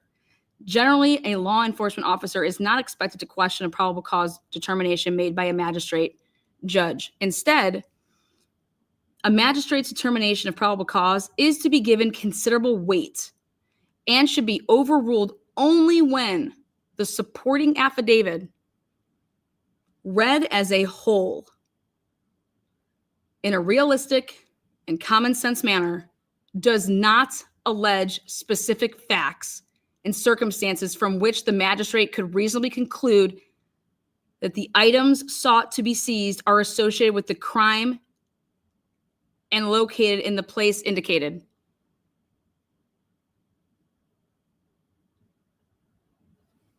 However, remember, this is civil liability for false affidavits. This is by Brian. God, all those Brians just pop up everywhere. Lemons.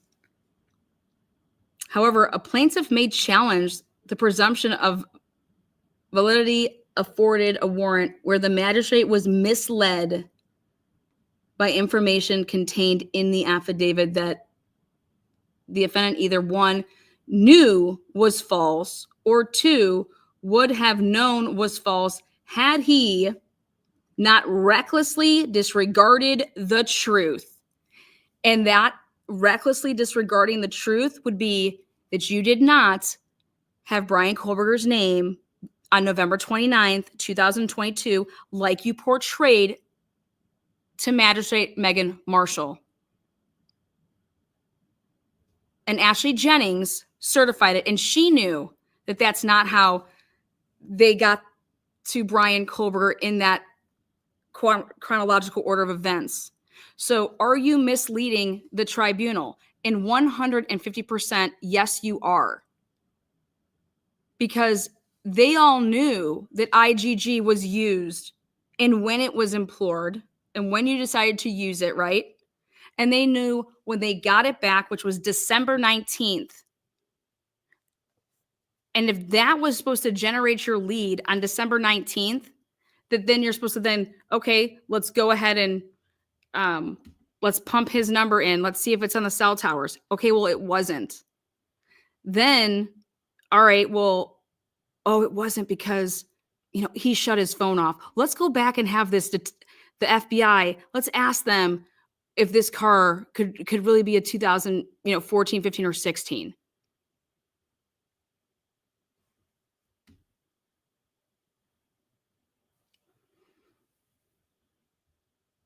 I don't care what happens in this suppression hearing. I truly don't. I want the world to see what the FBI and the Moscow Police Department and the Latah County Prosecuting Office did in this case. And it mirrors what Canton Police Department and what the Norfolk County District Attorney's Office did in the Karen Reed case. Period.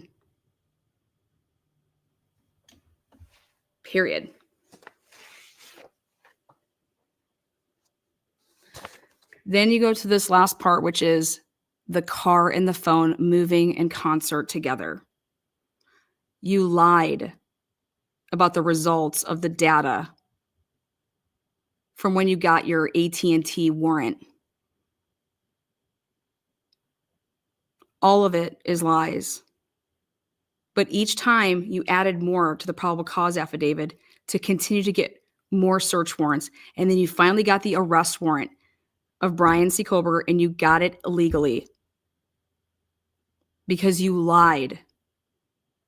Because Payne should have known. He either A, knew that there was false or would have known that there was false and had not recklessly disregarded the truth.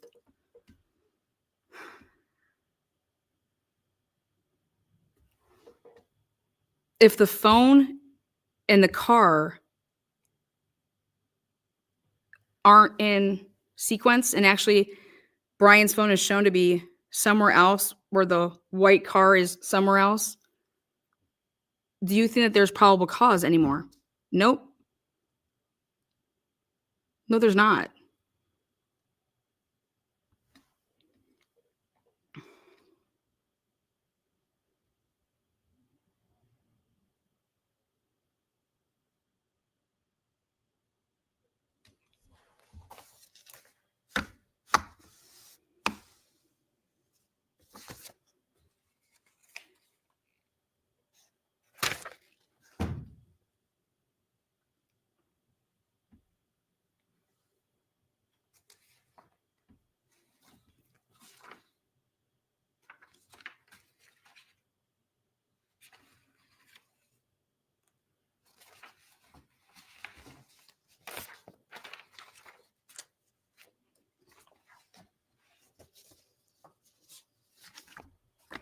Last but not least,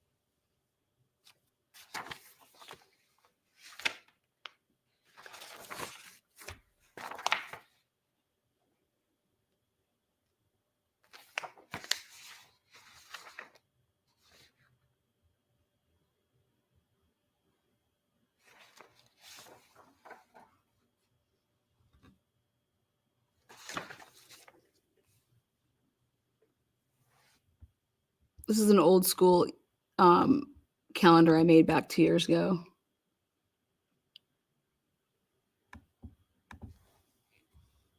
So noise complaint. School starts. Brian gets a ticket at 11:37 p.m.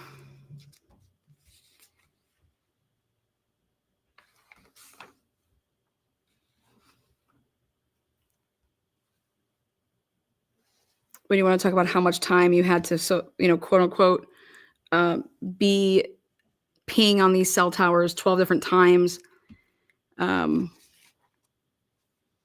Well, he was there since June. So you have July, then you have all of August. Okay.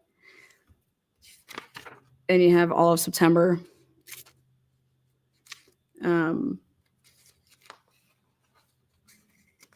You definitely would have went for bank records, Google locations to see where, if Brian's GPS was on, where he would have been on different days, like on the weekends, and then compare them to where Kaylee, Maddie, Xana, Ethan, even the surviving roommates, even friends of theirs, their patterns of life, the gym,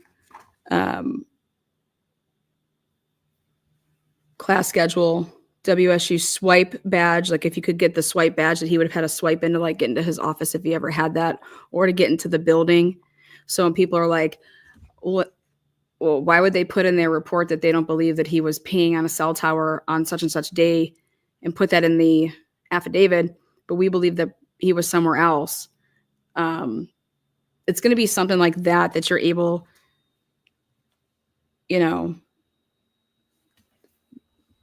but all of this stuff would be gotten from all of these victims and Brian.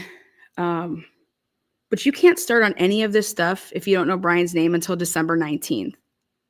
Okay. To plot all of this.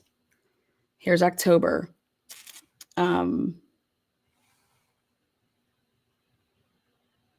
Bethany.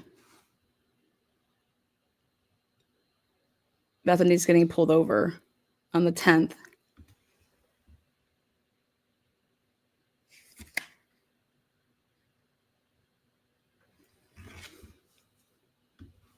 Whew.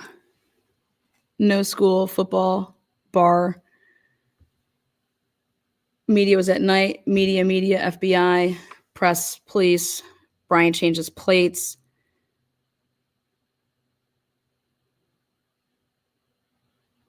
Press 2, press 3, Thanksgiving. The police knew about Brian before left for PA. Okay. Again, that was my opinion there. I'm still of that opinion.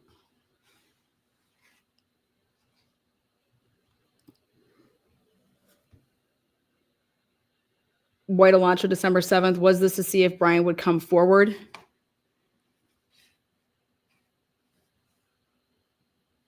Because we're all thinking that on November 29th that you had his name. And then if you want to interview people and you want to talk to those people, but why Brian would have never come forward on his own was because he doesn't own a 2011, 2013, and he also wasn't in the area. So why the fuck would he come forward?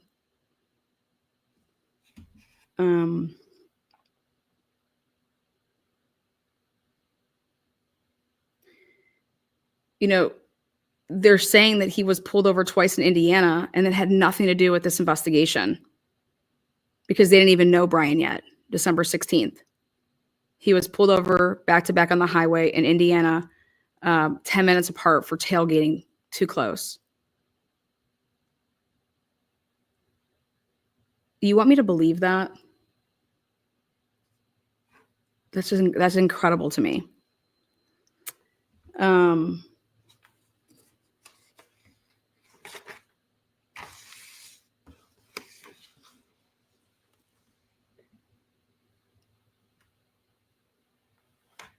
Elantra, publicly known. Alert WSU SWAT, pulled over 2 times.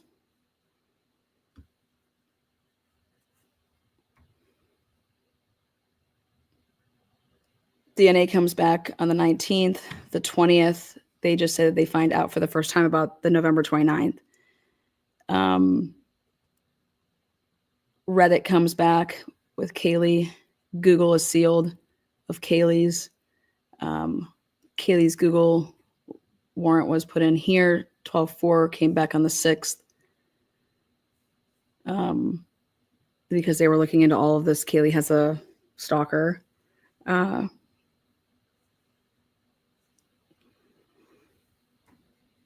Somewhere, somehow, they find out about Brian's Reddit, but they don't get a search warrant for it. Why wouldn't you? Well, because you know the returns aren't going to come back to show that they have a connection with Kaylee, but you want to leave that open to not seal that off. Sometimes you don't ask for things because you don't want them to produce a negative so that it would hurt, you know. Then they somehow talk to, within this period of time, right here, they talk to WSU Police Department, to somebody that was in the interview process, to find out what Brian put on his application from the fall, allegedly in 2022.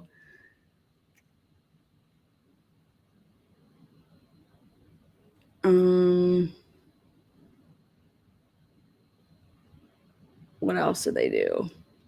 They typed up his name in the database. Oh, we pulled him over in October 2 times.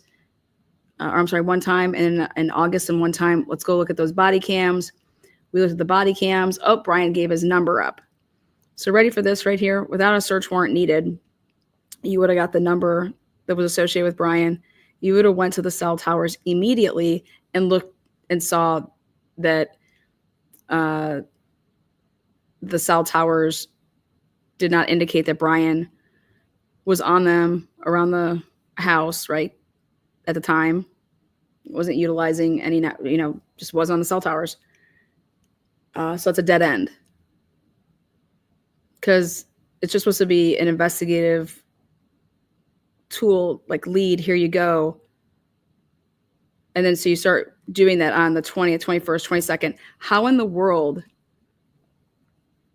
So then is there an interview in this period of time with Bethany, with Dylan? Did you see anything that night? Did you see, did he have bushy eyebrows? Did he have, you know what I mean? When did this whole bushy eyebrows description, when did that, come about?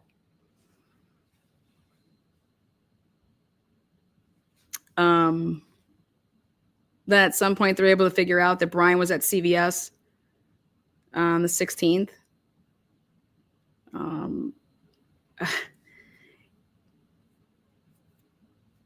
He's being surveyed. They set up cameras at his parents' house. But Pennsylvania State Police said they don't get involved until the 27th. So who's doing all of this shit? On the 23rd, you're going ham and getting AT&T warrants left and right off of what? Off of absolutely nothing. Off of lies. This is a goddamn mess. This is an absolute mess. Meanwhile, on December 9th or 17th, you find out that there's 3 unknown male DNAs that the lab has, and you're not at all concerned with those that are in the same area as the victims. Well, except for the glove, which was outside.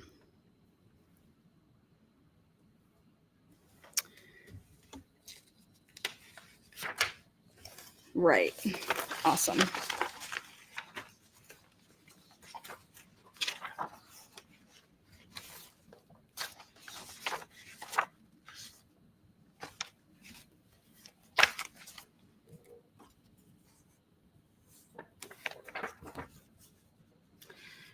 On December 8th, due to the volume of calls with tips and leads coming in about the request for information about a white 2011-2013 Hyundai Elantra, the tip line is now directed to an FBI call center. So the FBI, everything. The global call center has the resources to take those calls, categorize them, and send them on to the investigator so that they can utilize those tips in the investigation. But yet Ann Taylor's over here saying that these tips are all scattered around. Nothing is, in any type of form. Yet they're telling the public that they are running with the FBI because they are categorizing shit and just, like you would think, so organized. You would think that anybody that was taking the email tips or creating a folder, and they would have just been in order based on this is the date that they came in, starting in chronological order.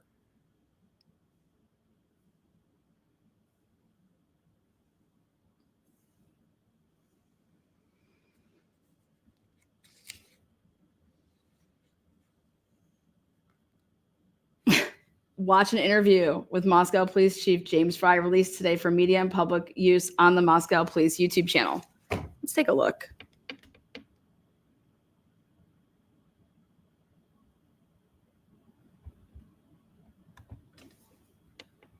See if they've taken these down. I haven't taken a look in a long time. Ridiculous.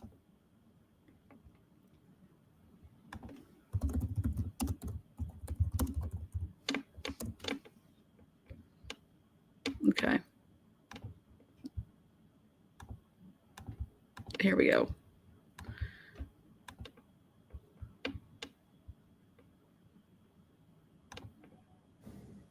Tell us about the weekend. So many people in town. What's happening as far as public safety during this time? So here is the page. And 12/8, 12/12, 12/13, 12/6, 12/9. I just want to go to the first one. 12/10. Okay. Here we go. So now this is the day that they get Brian Koberger's name is 12/19. Where are we at with the number of tips that have come in and leads? We've had right around 10,000 tips come in. We're reviewing all those tips. We're checking to ensure that we have individuals who look at those tips and any piece of evidence that they can link to this case, they're doing so. What about the video evidence? How is that reviewed? What do you do with it? So we have a special team of individuals who are skilled at watching videos, collecting evidence and information out of those videos and linking them together so that we can tie every piece together for this investigation. What do you have for an update about the white Hyundai Elantra? We have many tips that have come in on the 2011 to the 2013 Hyundai Elantra. But what we're asking is anybody else who still hasn't sent in a tip, if you own one or if you know somebody who was driving one the day before or the day after, to please send that tip in. What about the holidays? What does that mean for the investigation and all the people working on it? That does not change anything for us. We're going to continue to push through the holidays.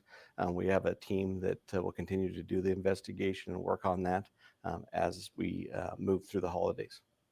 And finally, why is it important to keep video digital submissions part of the investigation as it's sorted through? Well, as our individuals are sorting through that, all that information could be one key piece for this investigation. So they're reviewing all that, they're looking at that, and they're looking for any keys that tie together any specific investigative pieces that we need to solve this case. Good morning. My name is Roger Lanier. I'm a captain with the Moscow Police Department. I'm in charge of the Operations Division. And today is December 12th, Monday. And I want to give you an update on the King Road homicide investigations, at least the information that we have to this Okay, guys, we're going to play a drinking game. Every time he blinks, you're going to take a sip. Ready? point. Over the weekend, investigators still continued to sort through numerous tips, calls, and online tips in regard to this investigation. There's been a lot of questions about the white car that we've been interested in. We're looking for that car because we believe through our investigation that that car was in the area during the time of the murders. And we also believe that the occupant or occupants may have seen something. They may not know they have seen something, So we specifically want to talk to them, and we want to know who they are and what they might know or might be able to contribute to the investigation. Over the weekend, investigators have sorted through and prioritized numerous tips. Some are tips that came in earlier and we've been working on. Other tips are new and are relevant.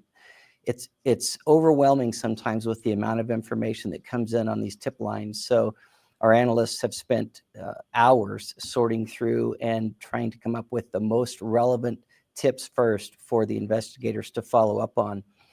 They have re-interviewed some of the folks we've interviewed earlier in this investigation to clarify information. There we go, baby. We re-interviewed people to clarify 1212. Sometimes when new information comes forward, the people that we've spoken to beforehand may have new insight on that. So it does often seem like we're backtracking, but we're really just trying to get the most important details and the best timeline that we can come up with. We have literally... That's what the defense team wants. They want a timeline. They want a timeline. Just like how the police wanted a timeline, right? And they holding this shit back. An army of analysts who have been sorting through videos that have been submitted through the FBI.gov Moscow upload site. Those videos are from all over town, gas stations, and specifically the area around King Road. We've been trying to use those videos to... Did he say anything about WSU? Nope. Can't wait to find out when they got these WSU videos. Garner new information. As you can imagine, there's hours and hours and hours of video, so it does take a lot of time. I want to talk a minute about safety. There's been a lot of speculation about what is the safety to the public right now, or the risk to the public right now. I would just like to add that we should always be vigilant. Certainly we should be vigilant now, but we should make that a way of life for us. We should always be walking with our head up, sticking to lighted paths, and walking in groups if we can. And in addition, letting people know when you've arrived home if you have not made prior arrangements. This is not an indication of a specific elevated risk, but something that we should be vigilant with just in our daily lives. I want to let everybody know that we are still 100% committed to solving this crime. There's a lot of information to sort through, and the information keeps coming in. And not all of the information is relevant, but you don't know if a tip is valid until... Exactly, Lanier. So then, exactly. So when Officer Payne is testifying to saying that I was only given the pertinent information, no, I didn't review everything that has come in because only the pertinent information. How do you know what's pertinent and what's not? It's called, you want to use the word, we were prioritizing what we believed was important. Okay. That's the answer.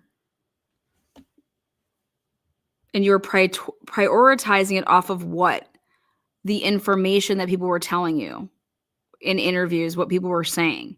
But if you don't vet those people to see if they were telling the truth or not, then they could have you going down what? Going left when you should have been going right. Like Eldora Gatchel saying that she left in the Honda Pilot. That bitch didn't leave in no fucking Honda Pilot. No, she did not. You take the time to examine that tip and see how it relates to other information that you might have. We have teams in Moscow, Salt Lake City. Right there, Salt Lake City. Nick Balance, Seth Footlick.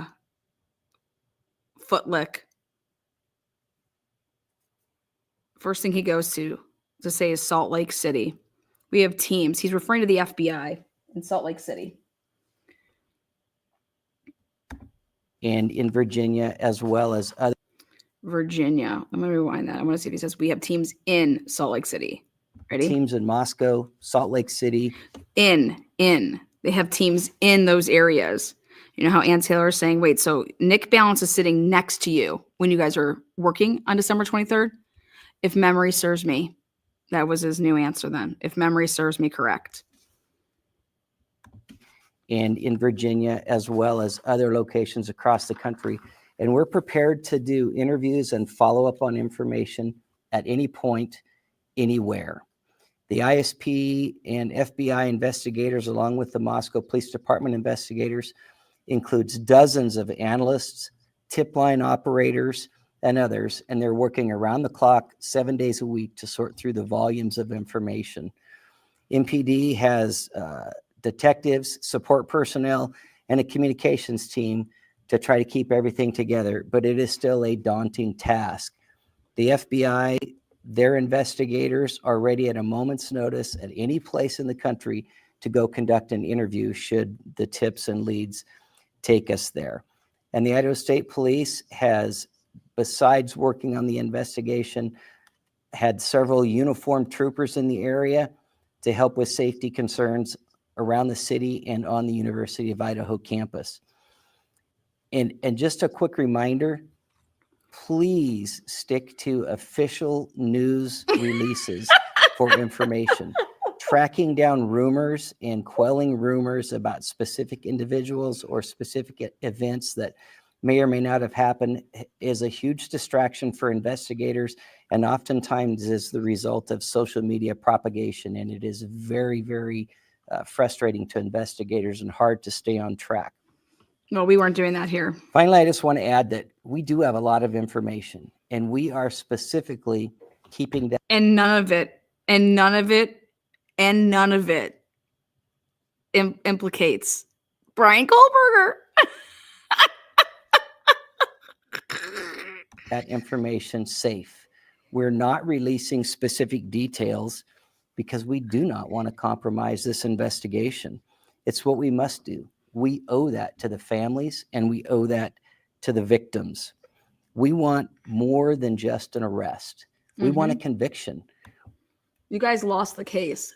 The case was taken out of Moscow, Idaho, because of your integrity, lack thereof. We owe that justice to Xana, Kaylee, Madison, and Ethan. And finally, I would just like to remind anybody with information, you can call the tip line at 208-883-7180. And that is directly to the tip line office in the FBI. There's been some frustration about having to wade through the tip line, but remember, this is not the only investigation in the country. So please be patient. We want that information. Anything could break this open for us. And then also the email tip line is tipline@ci.moscow.id.us. Thank you for your continued patience in this investigation. You're welcome. Thank you. Here we go. Talk about the first time you heard about what happened. How did you react? Okay. What were your first steps as an investigator? Yeah, well, it was hard. I got called at home. Okay. This is 12/13. 12/13. It was on a Sunday afternoon, and it took me a second. I really had to think about what I had just heard. 4 murders in Moscow, Idaho is so out of character. And at the time, they were fairly certain it was college students, and it was near the campus, and that area is kind of a campus community. So once I got over the initial shock, I knew that I was coming to the station. So I drove in, and everybody just kind of fell into a role. That was a all hands on deck moment Sunday afternoon. It became fairly apparent when I got to the scene that we were going to need resources outside of just what the Moscow Police Department could provide. And we have a very, very good working relationship with the Idaho State Police. We knew what their capabilities were, and so that was the first call that we made to have their investigative team come up and help us process the scene. The scene wasn't chaos, the neighborhood, but it was very, very somber. Like I said, that is a community of college students that live over there. Many of them, through word of mouth, knew what had happened. They were standing outside. There was a lot of crying. There were friends trying to find out who exactly was inside the house. Some family members that arrived on scene. It was incredibly hard for the community, but it was also really, really hard on our officers, some of whom were very young, and that was the first real major crime scene that they had encountered. So emotionally, it is was sad. a very, very draining day. I agree. But resources came, and then the first about 3 days was just an adjustment, trying to get resources in place. That's right. So November, 13th was the murders, and so that's November 14th, 15th, and 16th. 16th was the first police presser. Then get a system that worked for everybody. The FBI got involved almost immediately. November 15th. And the FBI, the Idaho State Police, and the Moscow Police Department all have a little bit different way of doing things.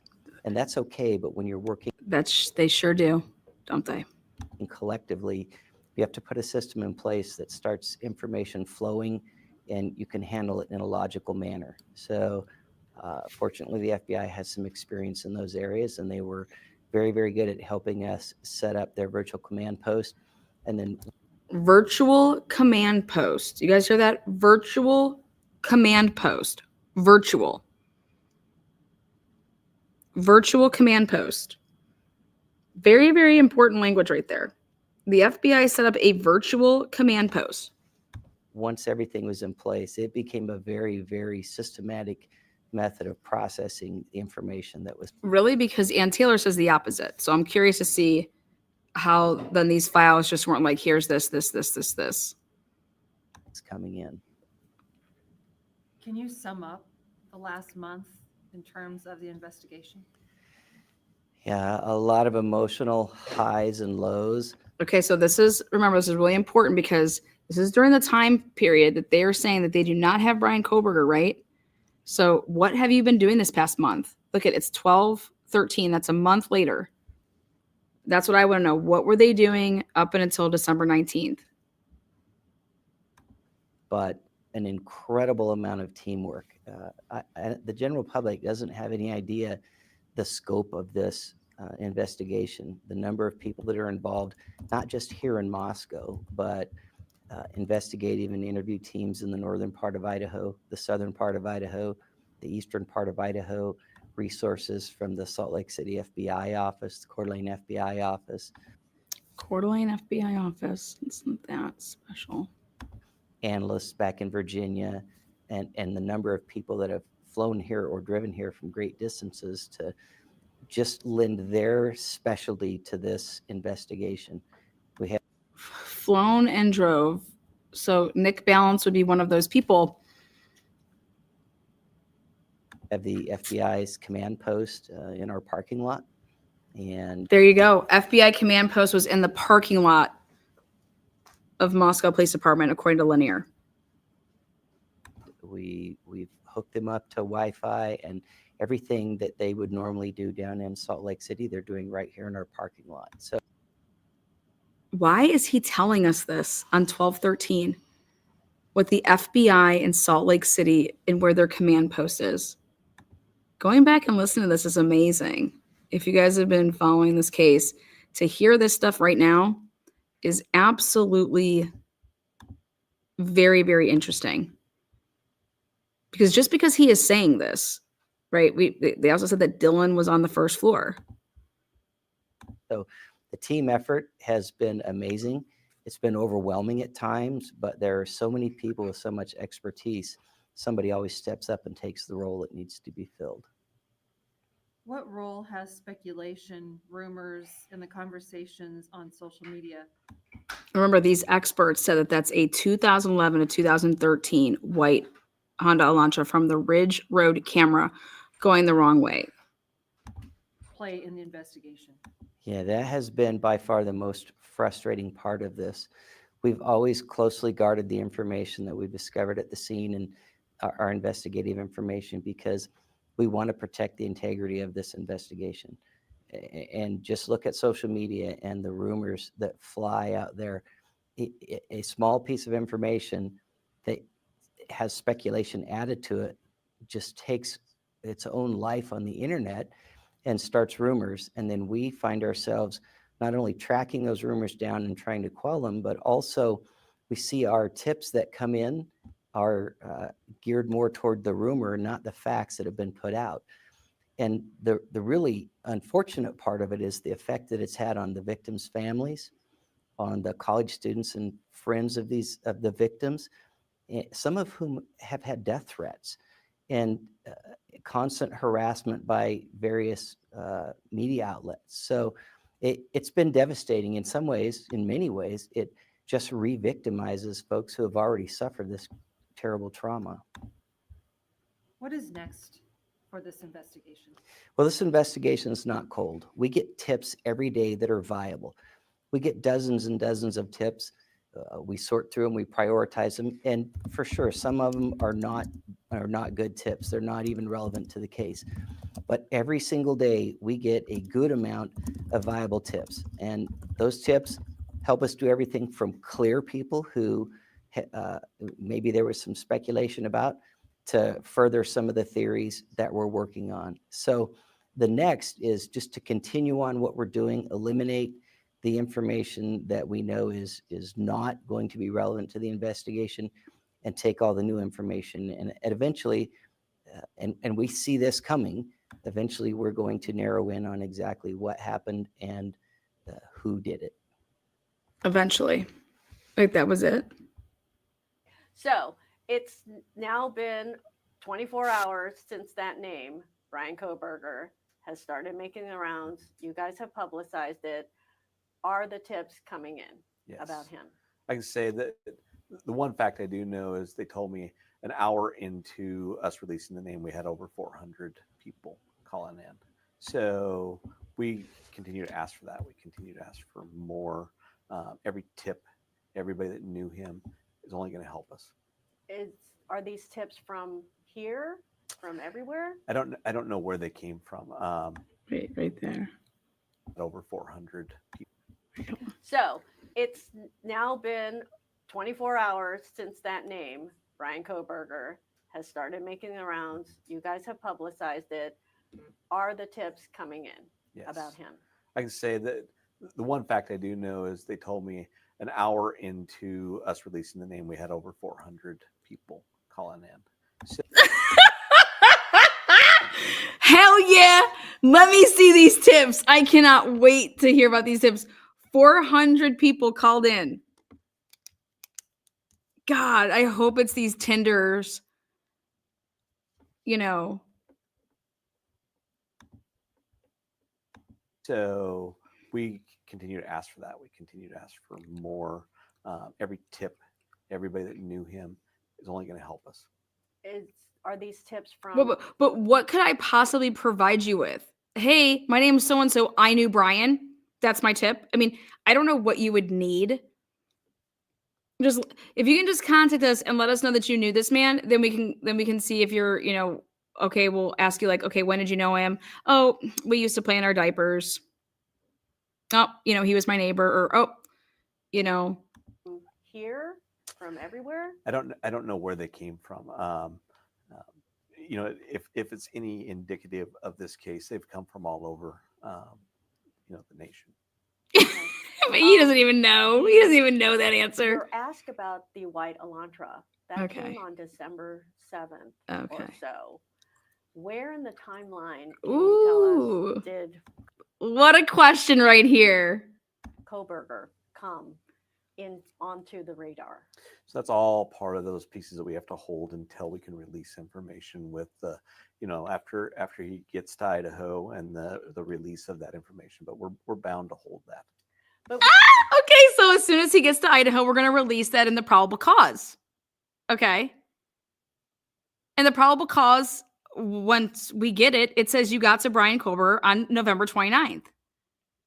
When you asked for public information about that Elantra, you said the occupants of that car may have critical information. It was plural. James is really like, we don't even know that information about when we got to Brian Kohberger. Was there a reason for that? Well, it's part of our investigation. I said early on that we're not going to let any stone go unturned. And I meant that. And we're following up on everything, just like we're in this new phase now. And we're going to follow up to get to know who he is and everything about him that we can. There are reports. Because we don't know anything about him, but we arrested him.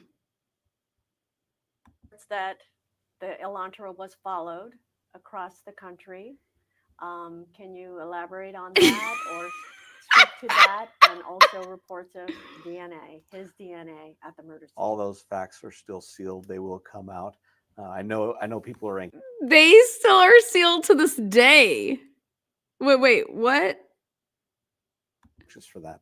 And we will have the answers to that, but in the time that we can give it.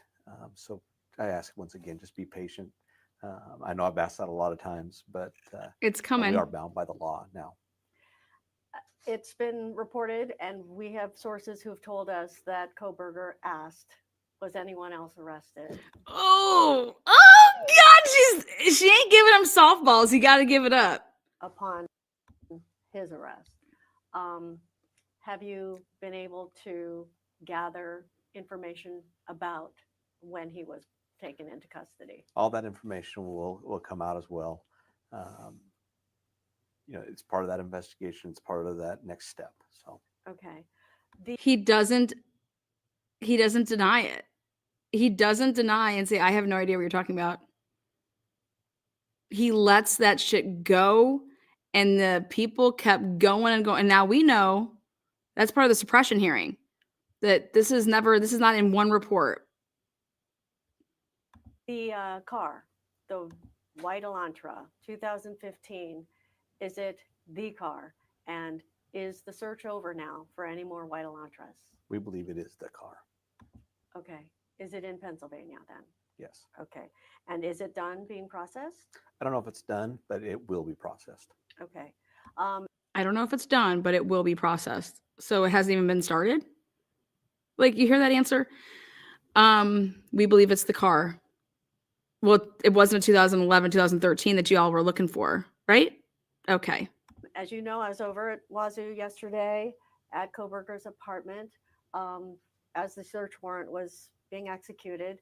A lot of evidence coming out of there.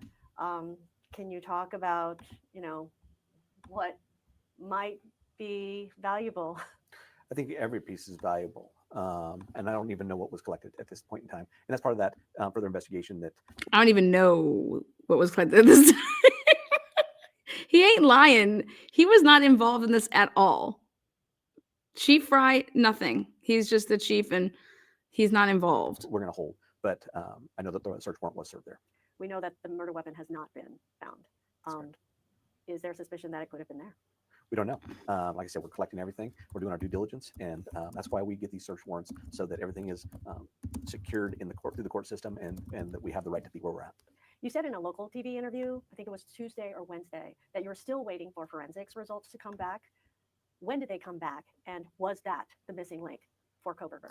We're still waiting for stuff to come back. We're still looking at everything. We're still having things processed. And I couldn't verify that right now anyway. That's part of that sealed piece. But there's still items coming in from the lab. From the murder scene? Correct. Okay, so There's still items coming in from the lab. What do you mean by that? What do you mean by that? the evidence we saw being gathered yesterday, that could take just as long. That will be new information that we've collected, and we'll be processing that as well. I asked you during the press conference yesterday about the house cleaning. I mean, you had said in your announcement that the house is going to be cleaned and turned back over to the management company. We watched those trucks come in and then they pulled out of there real fast. Yeah. What happened? Like we said, we got a phone call that it was through the court that we needed to stop and give a little bit more time. So we did that. So why would You guys gotta know, they were trying to go in there and clean the house. Are you kidding me? Before the defense could get in there. What? Like, I love it, Anne. Yep, we got a court. Yep, you got a court order. Unbelievable. was the decision made to release the house? well, at that point in time, we were ready to start that process. And then the court, like I said, someone from the court asked us to stop that process. So we did. And we'll continue to do as we're asked there, and we'll start the cleanup as soon as we can again. Why would the court want that process stopped? Or You know, it could be many reasons. Could be for the defense counsel. It could be that they just want to hold it for a little bit. But it was a decision. There you go. so it will remain under guard. Should we refer to it as an active crime scene? It's still our crime scene at this point. So yeah, it'll still be under security. Okay. I think because You guys, it was an active crime scene for how long? of this community, it's a small community, is a factor that a jury pool in this community would be harder to gather with more information out there. And that is one of the reasons that I stated that we are holding everything close and we're protecting the integrity of the case. We want unbiased individuals in this case. We want people to not know all the facts so that if there's a jury selected from here, that we can get that pool. Not know How all hard the would that be? Tell facts. us a bit about Moscow and how because everybody knows everybody. You know, I'm not sure. We've had cases here before where they've been able to get a jury pool, but that happens with Bill Thompson and his team. So that would be a great question to ask Bill. Yeah, which we're hoping to get. Yes. Okay, throughout the past 7 weeks almost, all these internets, we've had Hoodie Guy, we've had the Jacks under suspicion, we've had a professor under suspicion. Did you guys Yeah, well, not here. That's crazy. Like the professor off of a tarot card reader. actively investigate these things, and how distracting was that? Oh, We investigated every piece of this investigation. We looked at everybody that we believed was involved or not involved in any way that knew our victims. So we were very active in that. And guys, you guys, is going to be so amazing. What he is saying right here is that we investigated everybody that knew these victims. 38 interviews were only conducted up until a certain point. And then it went from 38 interviews to 500.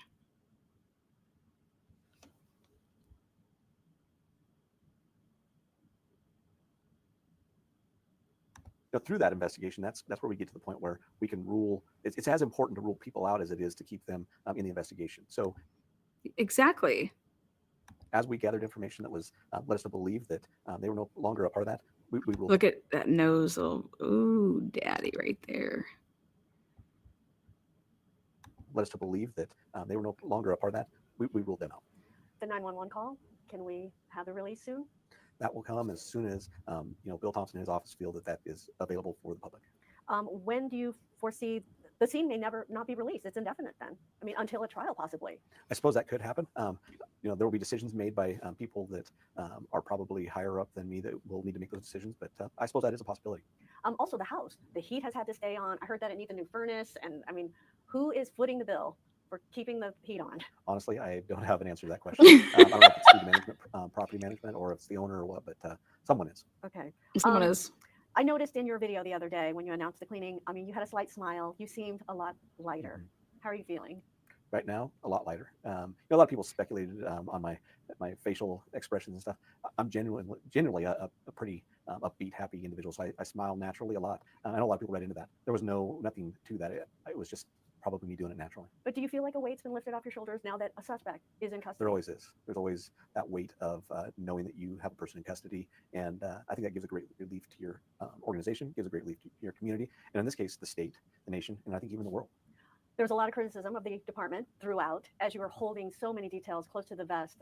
Do you feel vindicated? Do you feel, I guess, any pride? Great question. Do you feel vindicated? We are at a suppression hearing and a Frank's hearing coming up in 2 weeks. Do you feel vindicated, Chief Fry? What I feel is we did our job and we did it right.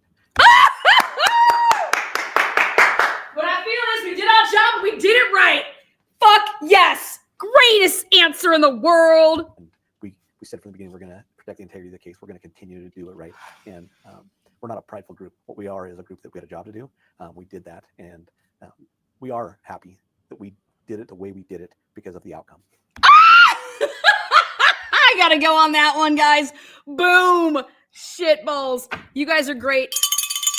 Thank you for joining me here today. That is amazing. They did it. They did it the right way. And he stands by his investigators and the way that they went about this case. Chief Fry, at the time, no longer chief. But again, have the bestest of best days, you guys.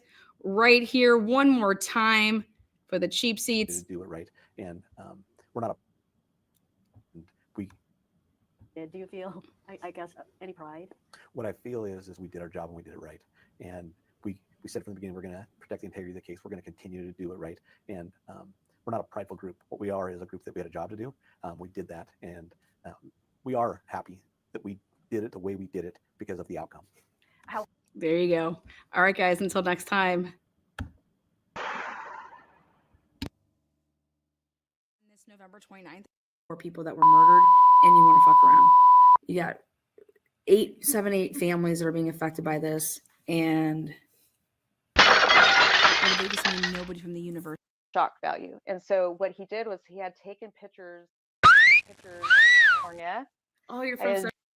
I would be outraged if I lived in Moscow right now. I'd be lighting some cars on fire out there. I'd be flipping some cars. I'd get the frats going wild. Let's get some noise complaints going.